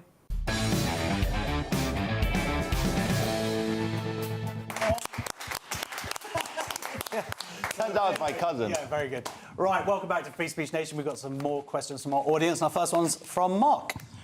Yes, good evening. Is this really a sensitive time for migrants? Yes, is this a sensitive time for migrants? Now, wearing England badges during the World Cup could intimidate detained migrants, immigration officers have been told. So, yeah, this is obviously, we've got the World Cup going on. Absolutely. People who work in, for different civil service, including customs and exiles, they want to wear a badge to support their country. Yet they've been told they're not allowed to do that. No, well, first of all, you think it's actually being detained in a migrant detention centre. That would be the intimidating thing, not the badge itself. But I did see one of the migrants say, oh, this badge looked really angry, but then they looked again and thought, no, it's just a little cross. Oh my gosh. It's getting late now, isn't it? It's getting, it's getting late. Please, no. I'll explain it because. But what's going on here? I mean, first of all, this is probably only going to impact about 3 people who are detained. Yeah. But surely, like, if you're trying to get into the UK, yes, surely you shouldn't be triggered by the flag of the country. It is crazy, isn't it? Because if I was going to France and I was detained for any particular reason and the officer had and they had like a French badge, I wouldn't be like, oh wow. But I think we should like use this as an opportunity to maybe like have different badges and just like dress it with a Chinese flag on there and make them think I'm in the right country. Maybe I've gone somewhere else. You said when you landed in Heathrow, you were like, oh, I've gone to the wrong country. Yeah, exactly. Which I thought was very offensive. But... Right. Well, look, our next question is from Mark. Yep. Once again.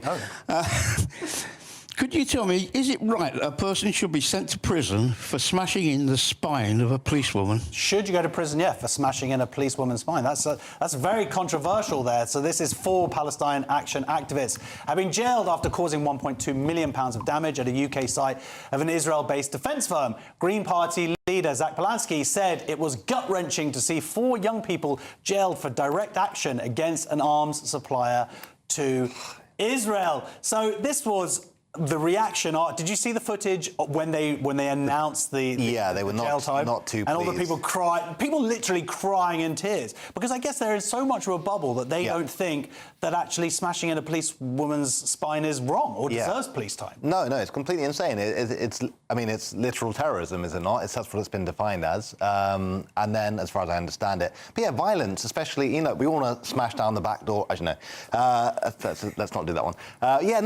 It's completely insane. And then the fact that they just thought they'd get away with the violence and the destruction, just assuming you're on the right side of history, which I don't think they are. I think it's violent and disgusting. It is violent and disgusting. The interesting thing is that 70 people who were outside the court themselves got arrested from their behaviour. Maybe this is a way that we're actually finally be able to get sort of the sort of nutty pro-Palestinian Islamists off the street, where they can sort of just keep on arresting every time someone gets sentenced to jail, then more people will protest and get arrested. And like a pyramid scheme. Yeah. Okay. No, I completely agree. And I'd like to say, Josh, as well, with these sort of stories when, we have got a policewoman who's unfortunately had a spine sort of smashed in, I'd just like to say thank you for the wealth of comedy opportunities for me as a comedian to sort of make about that. I did a smash in the back door in, but that was a bit crass. But it's obviously... When are we on air? It's very horrible. But there's a lot of comedians who are... seemingly I've seen online over the last few days who are defending it, who are sort of like, oh, I can't believe they sent them to prison. It's like, do you know what you're actually defending here? You're defending violence towards a female police officer. She has a shattered spine because of it, or fractured spine. Maybe if I'm giving these people maybe a bit of doubt, you have to just think to them, maybe you need to communicate clearly, this woman has been severely hurt, and regardless of your ethics or what you think you're on the right side, whatever, this is wrong. Absolutely. Why do you think that they can't seem to grasp? Because they're double-digit IQs and they're beneath contempt. That's why. Fair enough. Well, look, let's... who's asking our next question, then? Oh, yeah? OK, Jeff. Me again. You. Yes. Who's trying to cancel Gwyneth Paltrow? Yeah, who's trying to cancel Gwyneth Paltrow? This is Academy Award-winning actress Gwyneth Paltrow is facing backlash online after the Hollywood A-lister and lifestyle entrepreneur starred in an advertisement for a luxury Israeli real estate project. So that's bravery, isn't it? I mean, Jonathan, you've got a celebrity, they're coming out and they're actually going, OK, I'm just going to do an advert for Israel. Yeah. So many other celebrities right now are being such cowards and don't want to mention Israel, don't want to be cancelled themselves. Yeah. I think it's amazing what she's done. And she did it for free as well, that's what I hear. It turns out I can say this word, vagina-smelling candles that she sells, that's what they're called. They weren't as popular... By the seashore. But she told me. Well, it's definitely something fishy. I think... No. Don't boo me. I've seen what makes you cheer. Adam, please. I am your god. Yeah. Elevate the comedy. I thought her role in the Iron Man movies was mid. Subpar. Yeah. So, I'm glad she's getting work elsewhere. No, but good on her. Yeah, No, good no, on her. I mean, Yeah. yeah, but this also, this is essentially a big story where she's going, I'm not inviting her to my party. That's all it was. So no, but what happened is, because of this, I think this, which actor is it? Colin Firth, his ex-wife, who now runs a farm in Italy. Which is said, nice. How dare she, and I'm now going to catch, she's not allowed to come to visit my farm anymore. But there's some great footage this week from Jerry Seinfeld being interviewed outside of Knicks games. What's the deal with Hamas? Yeah, and he's just like, well, they're saying, yeah, give us free Palestine. He's like, well, Palestine doesn't exist, which technically it doesn't. So, and also just kind of laughing in people's faces as they kind of shout this kind of racism at him. Is that just the way to do it? Just brush it off? That is the way to do it, surely. Yeah, and buy a gun. OK, well, again, that's not necessarily the way to do it. But, I mean, is it sort of inspiring to see celebrities who are actually willing to be brave? I've always idolized. They're being brave. I'm speaking up against Palestine because no one else is speaking about Palestine. But actually, the real brave position is to defend Israel. I've always had a deep love for celebrities. I think they are up there above sort of key workers and everything else. And I think the amount of money they're paid to do any sort of work is not enough. So. But then again, if you have conviction and you speak out against the mob, that's kind of gutsy. As long as you're getting paid. As long as you're getting paid. Well, bravo, Gwyneth Paltrow, I say. And our final question is from Anton. Are cartoon villains racist? Are cartoon villains racist? Now, from the British voices of Peter Pan's Captain Hook and The Lion King's Scar to the Eastern European Gru in the Minions universe, many villains in US cartoons feature foreign accents. Now, a study claims that those accents are actually teaching children to distrust foreigners. And researchers from the University of Toronto, obviously, analysed over 100 popular children's films and TV shows. So what do you think, Adam? I mean, it's sort of a trope, isn't it? They use an English... I mean, if anybody, this study, if they change it, will actually benefit the British people. Well, when I hear like an Eastern European accent, I'm either thinking you're either going to be a villain or you're going to get me a good quote on my car insurance. So I'm just thinking it's one or the other. And you can say that because all of your ex-girlfriends have been Eastern European. I mean, my current girlfriend might be watching this, so no. But it is interesting, I think. But also, I think like the idea of like villainous. We're going to go on a tangent here. Aren't most classic British villains British? Like, hello, Mr. Bond, stroking a cat. Like, so it's not just animation. It's not just cartoons. No, of course, it's anything. Just as a friend, it has to be different. If your girlfriend is watching this, that's a red flag. If she's watching GB News, I'm just going to have to warn you. That's how you met yours. Yeah, that's true. Very true. Yeah, she watched GB. I want to do a big shout out to my wife who is watching this. Very supportive here. But the silly thing is... the cartoons. The silly... Well, yes, of course, is that there's cartoons. But what I want to know is, does this work when these cartoons are dubbed into foreign languages? Do they use... You know, if they're sort of doing... They'll just do a country that they hate. Yeah, but then would they do, like, they're speaking in Italian, but with... The English accent. I see what you mean. But who's watching Despicable Me and going, do you know what, I don't like Eastern Europeans because of Groot? Like, it wouldn't happen, would it? You don't like them because they took our job? No. I was going to say, I was watching an old Spider-Man cartoon, right? And there was quite an anti-Semitic villain, which I only noticed now that he was anti-Semitic. It's called the Golders Green Goblin.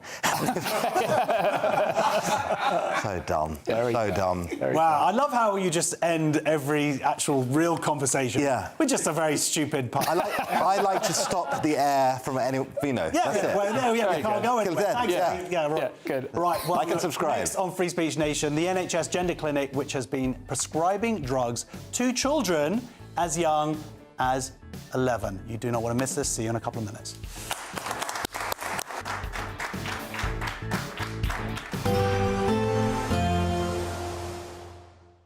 Dinner under the stars tonight? That reminds me of our travel insurance. You mean All Clear Skies? All Clear Travel Insurance sponsors GB News Travel Destinations Forecast. Hello there. Some showers affecting parts of Spain, otherwise lots of dry weather, lots of warm sunshine, feeling very warm in that sunshine across some areas. Now, some showers could turn a bit heavy at times across parts of Spain. We'll also start to see some showers bubbling up through Monday across the Adriatic coastline. But otherwise, lots of dry, settled weather as high pressure continues, feeling very warm across some inland areas as well. The sunshine is set to continue into next week and temperatures turning quite hot by the end of the week. All Clear Travel Insurance sponsors GB News Travel Destinations Forecast. Hello there, good evening. Welcome to your GB News weather update from the Met Office. This week we're expecting some clouds, some showers, plenty of bright interludes in between, however, and it is gradually going to be turning warmer day by day, particularly across the southeast. Fairly similar this afternoon, a warm, settled day, all thanks to a ridge of high pressure across the country. Some late evening sunshine to finish off the day and remaining mostly dry overnight. Lots of clear skies across Scotland, northern and eastern England, though it is going to feel fairly chilly here, much chillier than what it was last night. Temperatures dipping down to the low to mid-single figures across Scotland. Quite a different story though across southern parts of Wales, southwest England. Mostly dry night to come, but it is going to be feeling rather warm. Now on Monday, like I say, there is going to be some cloud and showers around at times. Northern parts of Wales, parts of central and southeast England. We may hear the odd rumble of thunder as they drift their way northeastwards. Some cloud and showers across Northern Ireland to start, but then eventually clearing away. And across Scotland, it should be another fine start. Bright or sunny spells, light winds, perhaps just the odd shower across the Northern Isles first thing. And then we'll see these showers drift their way northeastwards across parts of the country, the odd spark of lightning as it does so. Otherwise mostly dry with some sunny spells, though any sunshine eventually turning hazier from the west. Some quite low cloud drifting into southern Wales, parts of Devon and Cornwall as well, so a bit disappointing around coastal areas here. Light winds and temperatures once again pushing into the low 20s, so feeling warm and pleasant in the sunshine. Tuesday, a little bit more unsettled. Once again, plenty of cloudy skies to go around. We've got this band of rain and showers moving its way northeastwards across Scotland. Later on in the day, another band of rain pushing into Wales and southwest England, starting to turn a little bit blustery as it does so. We're expecting some cloud and showers into next week, but gradually turning warmer day by day, particularly across the southeast. Join me, Nana Akweer, for an informative, interactive news programme with a difference. It's fun. No, he didn't say that, Dave. I'm so surprised. I think there's an element of truth to that. Join me from 3 p.m. every weekend, only on GB News, Britain's news channel. Some people enjoy lazy Sunday mornings, but not me. What's the truth of the matter? So that's a very live question. Would you support him if he waters down these plans? Before the spin sets in, I'll be getting to the truth. This is personal. No soft questions, no easy answers. It's one thing if the state has rules in this country. It's another thing whether the police and others actually police them. Setting the agenda and holding those in power to account. You can't really blame her if the system is set up this way. You will not want to miss it, trust me. The Camilla Tominey Show, Sundays from 9:30, only on GB News.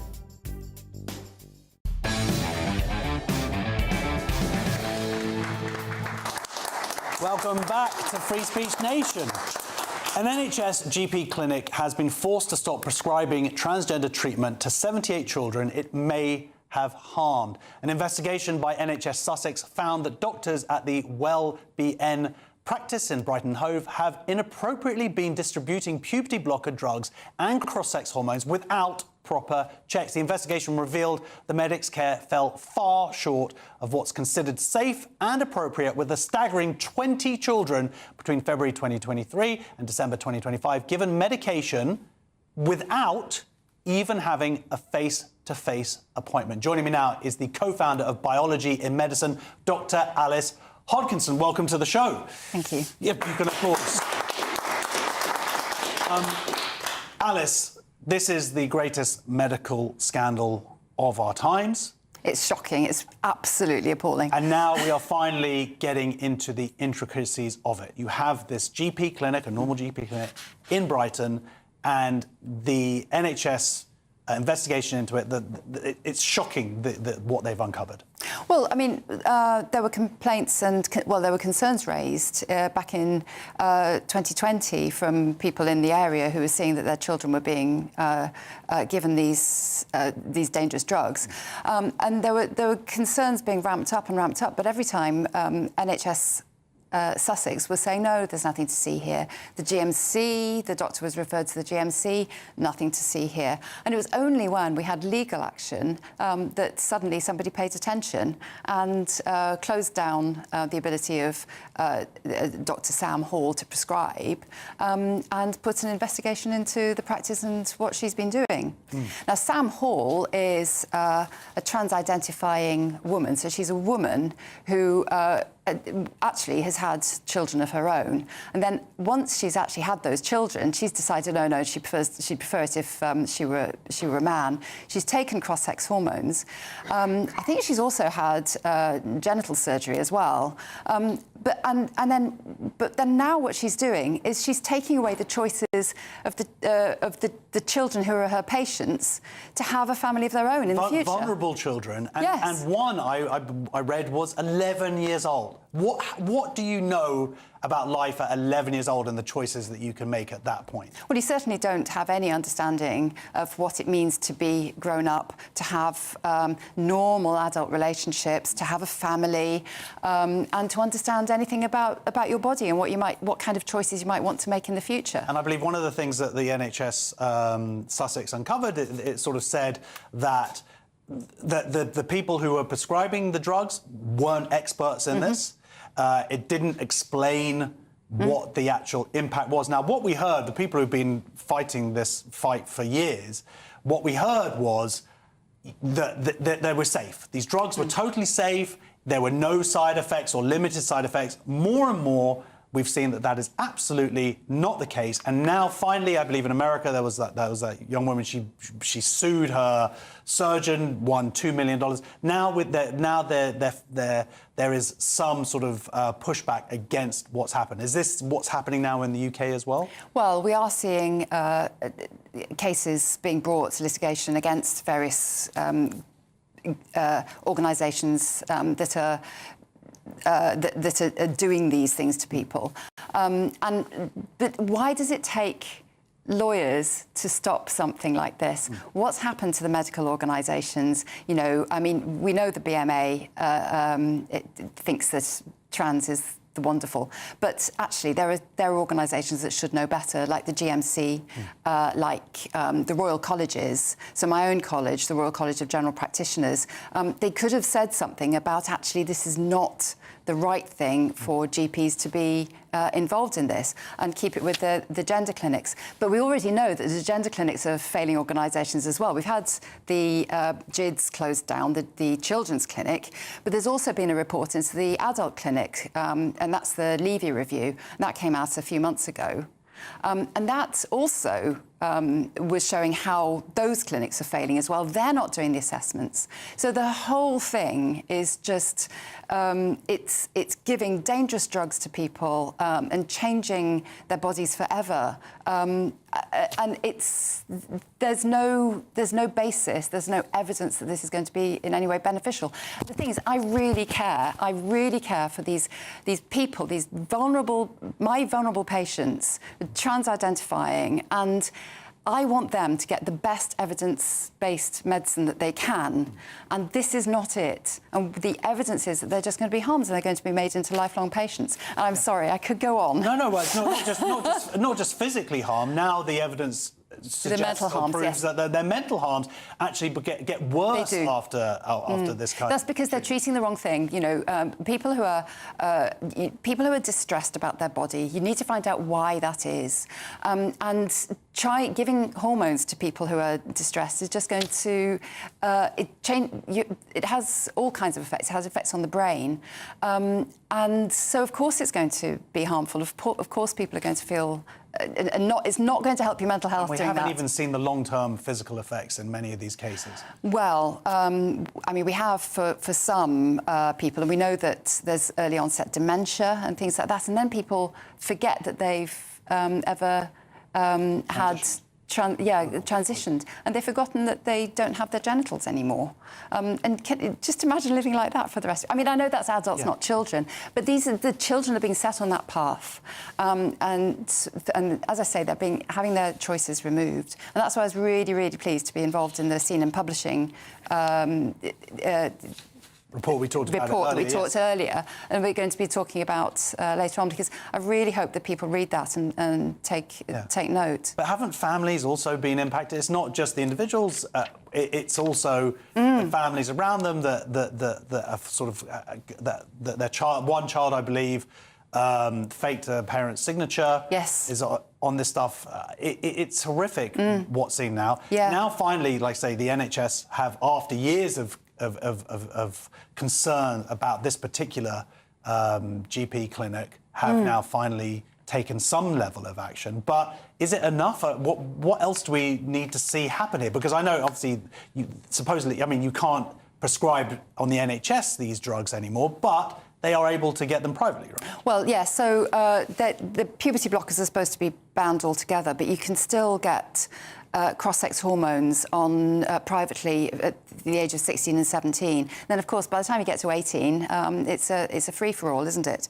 But, I mean, what else can we do? Well, I think one thing that would be really good is just don't give money to these organisations that are pushing some of this ideology. So in Brighton, there was a kind of classroom-to-clinic pipeline, and one of the organisations that's been pushing this on children is called All Sorts. It's a youth charity, and we've got one in my own area as well called the Kite Trust. And again, these are publicly funded organisations, and we should be really, really careful that they're actually giving the right, that they're not pushing harmful ideology on children. It's an absolute outrage. Absolutely. Well, there is a positive here. It is good that the NHS are looking into clinics like this. It's good that there's some accountability, but I think we need a lot more before this ideology is actually defeated when it comes to protecting our children. This is absolutely a safeguarding issue,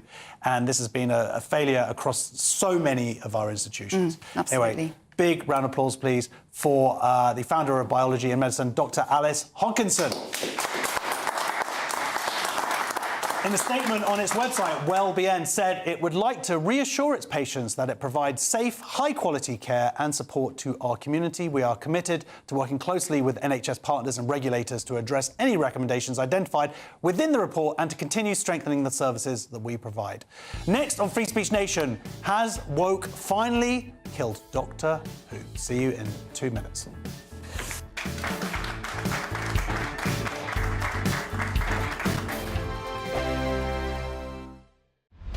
Britain's Newsroom, weekday mornings from 9:30. It's like tricking people into thinking it's something greater than it is, but really it's a hot dog bun with icing on. And when you're going to a shop and you've got an ice bun and right next to it you've got this beautiful plump glazed donut, which one are you going to pick? You're going to be treat-wise and you're going to pick the one that's not a hot dog covered with icing. Fair point. I haven't had an ice bun for years. So what kind of cakes are Probably people that's buying why. instead? There we are, you see, that's right. What's the most popular cake now?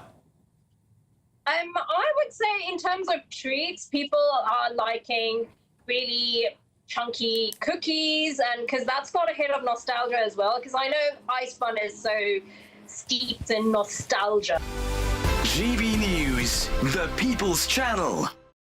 This is GB News, Britain's news channel. This is England's first ever cycle street.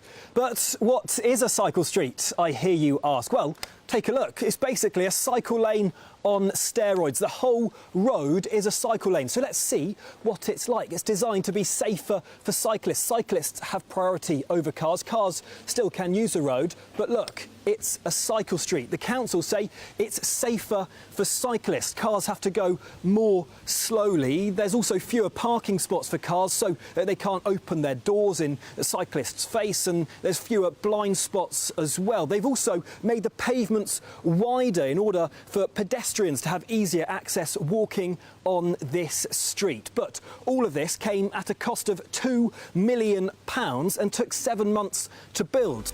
GB News, the People's Channel.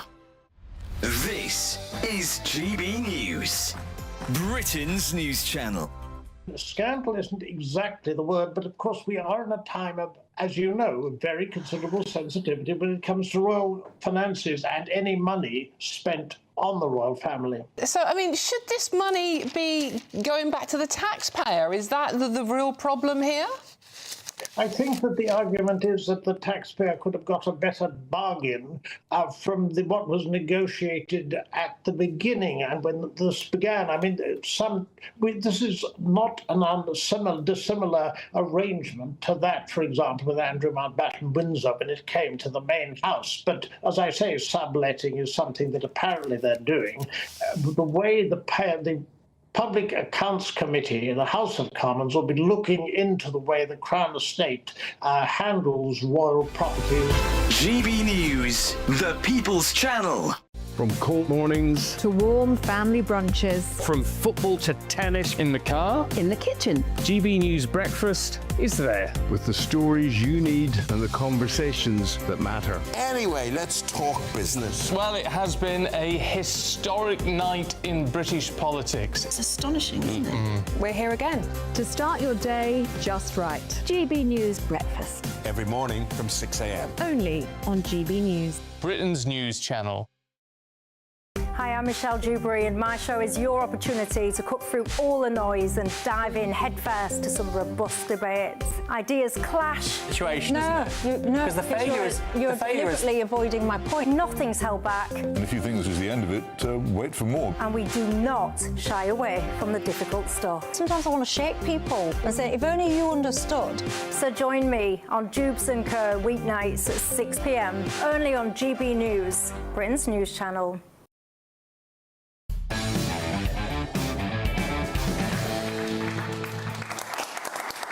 Welcome back to Free Speech Nation. Now, after 62 years of adventures, aliens and drama, it seems like time has finally ran out for the BBC's favourite Time Lord. Doctor Who has officially been axed by the broadcaster amid mounting controversy and declining ratings and won't be returning to our screens for at least 3 years. On Wednesday, it was revealed the Christmas special plan for this year has been scrapped, with bosses announcing the show would be put out to tender to find new producing partners and secure its long-term future, despite a lucrative partnership with Disney Plus fans who have criticised the show's recent woke storylines and finales that failed to deliver the payoffs they became used to for decades before. Well, joining me now is the critical drinker. Welcome to the show. Hello. Hello, Will. Hey there. Are you happy about this news? Yeah, I'm not going to be shedding any tears over this. I mean, ultimately, it is sad to see such a long-running franchise come to an end in such an ignominious way, but it was time. The show had become an absolute joke at this point. It needed to stop. Yeah, I mean, people are saying that it was because of woke ideology. The best science fiction is able to actually deal with contemporary issues. When you look at like the Star Trek, the original series, they were able to deal with, for example, you know, they had the first interracial kiss. They were able to talk about racism, but they did it in a clever fashion with good storytelling. But that does not seem to be the case here.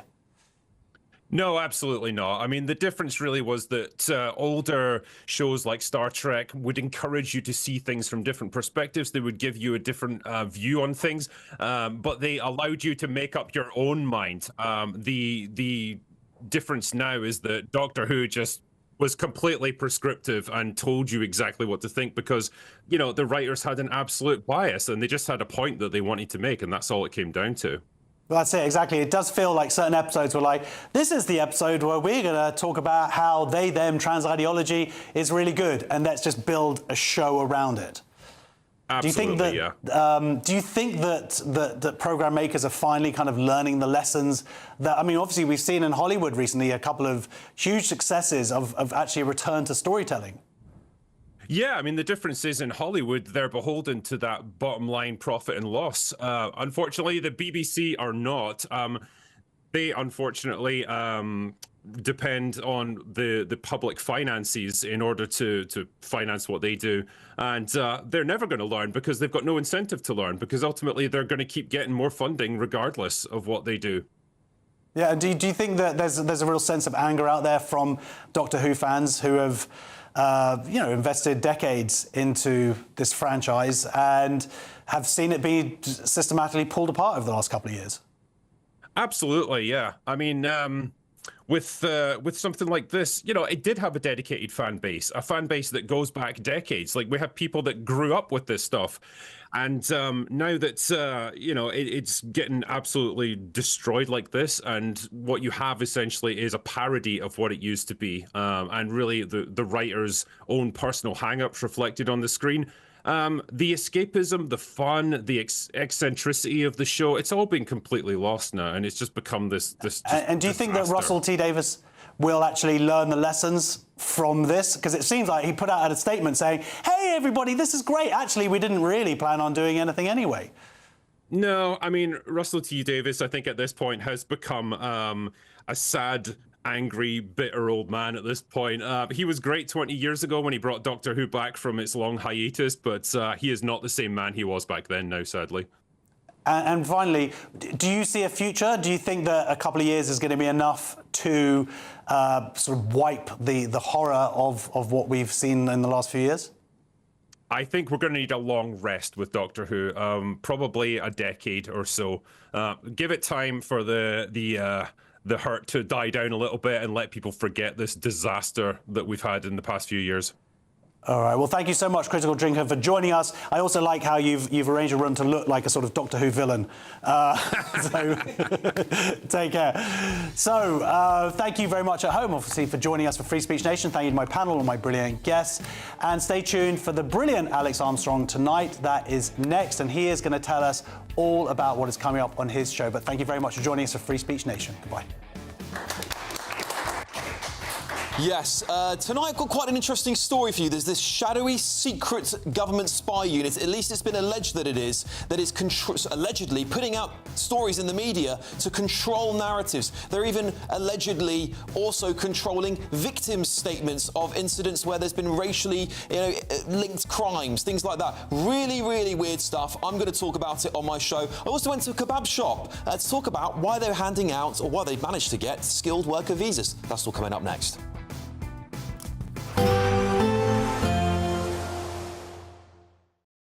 Today, clouds overhead, total zen within. Boxed Solar sponsors the weather on GB News. Hello there, good evening. Welcome to your GB News weather update from the Met Office. This week we're expecting some clouds, some showers, plenty of bright interludes in between, however, and it is gradually going to be turning warmer day by day, particularly across the southeast. Fairly similar this afternoon, a warm, settled day, all thanks to a ridge of high pressure across the country. Some late evening sunshine to finish off the day and remaining mostly dry overnight. Lots of clear skies across Scotland, northern and eastern England, though it is going to feel fairly chilly here, much chillier than what it was last night. Temperatures dipping down to the low to mid-single figures across Scotland. Quite a different story though across southern parts of Wales, southwest England. Mostly dry night to come, but it is going to be feeling rather warm. Now on Monday, like I say, there is going to be some cloud and showers around at times. Northern parts of Wales, parts of central and southeast England. We may hear the odd rumble of thunder as they drift their way northeastwards. Some cloud and showers across Northern Ireland to start, but then eventually clearing away. And across Scotland, it should be another fine start. Bright or sunny spells, light winds, perhaps just the odd shower across the Northern Isles first thing. And then we'll see these showers drift their way northeastwards across parts of the country, the odd spark of lightning as it does so. Otherwise mostly dry with some sunny spells, though any sunshine eventually turning hazier from the west. Some quite low cloud drifting into southern Wales, parts of Devon and Cornwall as well, so a bit disappointing around coastal areas here. Light winds and temperatures once again pushing into the low 20s, so feeling warm and pleasant in the sunshine. Tuesday, a little bit more unsettled. Once again, plenty of cloudy skies to go around. We've got this band of rain and showers moving its way northeastwards across Scotland. Later on in the day, another band of rain pushing into Wales and southwest England, starting to turn a little bit blustery as it does so. We're expecting some cloud and showers into next week, but gradually turning warmer day by day, particularly across the southeast. Today, clouds overhead, total zen within. Boxed Solar sponsors the weather on GB News. There's just 2 weeks left to grab a chance to live the summer of your dreams. With the totally tax tax-free £76,543.21 in tax-free cash to be won. Someone really has to win it, and it could be you. For a chance to win, text cash to 63225. One entry costs £2.50 plus one standard network rate message. Or text bonus to 63225. 5 entries cost £5 plus one standard network rate message. Go to gbnews.com/win. Entries start at £2.50. Call 0903 686 3232. Calls cost £2.50 plus your network access charge. Or post your name and number to GB21 PO Box 8690 Derby DE1 9TT. UK only. Entrance must be 18 or over. Lines close at 4 p.m. on the 26th of June. This is a network giveaway. Entries will be pooled. Please check the closing time if listening or watching on demand. Good luck. Bold. They are under no illusion. Ray. Are you a human trafficker? Boundless.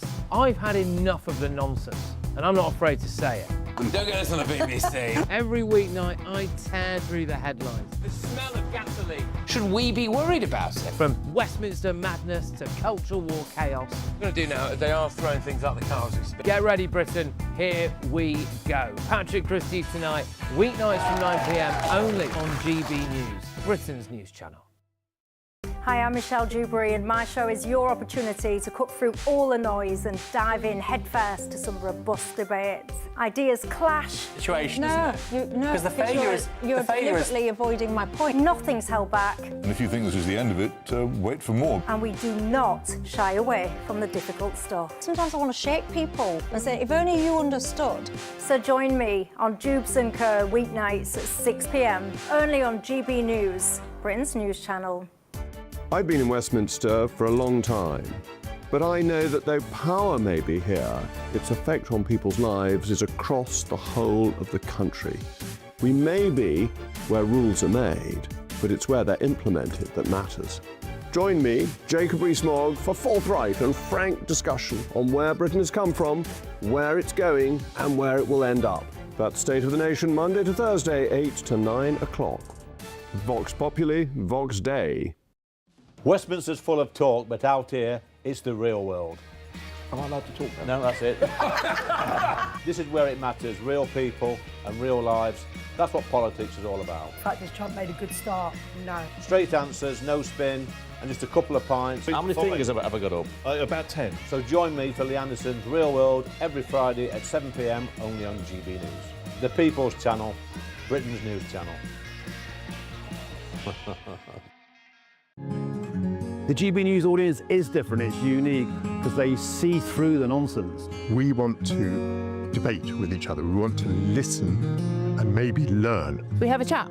That's what we do. We try and have a chat. They'll watch my programme while they're eating their tea, they'll watch breakfast while they're busy getting their kids ready for school. We want to hear what matters to you, what is news for you. And what's brought you out here today? What are the biggest issues affecting this particular area? The audience are the best thing about GB News. Their friends, their family. They're people who need to have their voices heard. They're passionate about the channel, they're passionate about what they believe in. The one thing about GB News is you get a chance to speak. Talk to me about why so many people have gathered here today. Do you want to say something back in return? The GB News audience is what makes GB News special. It's incredible to see. They shape our programmes, they shape our output, and they shape our channel. That's what makes us the fearless champion of Britain.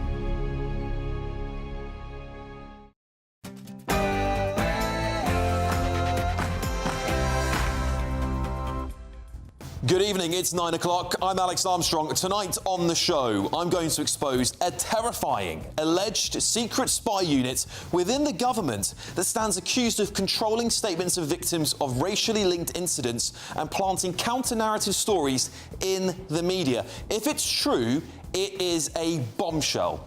Also, but why there's a need for skilled workers in kebab shops? Yeah, well, I took a trip to a kebab shop today and I wasn't, trying to cure a hangover before you ask. I wanted to know why this one kebab shop was able to issue 7 skilled worker visas. And tough thing, unless he can straighten out immigration where he's weak.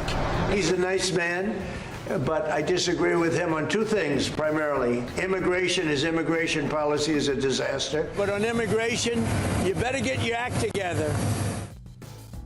Oh, yeah, we might see some more fighting talk from the United States President Donald Trump, who is reportedly going to confront the Prime Minister, Keir Starmer, about immigration at the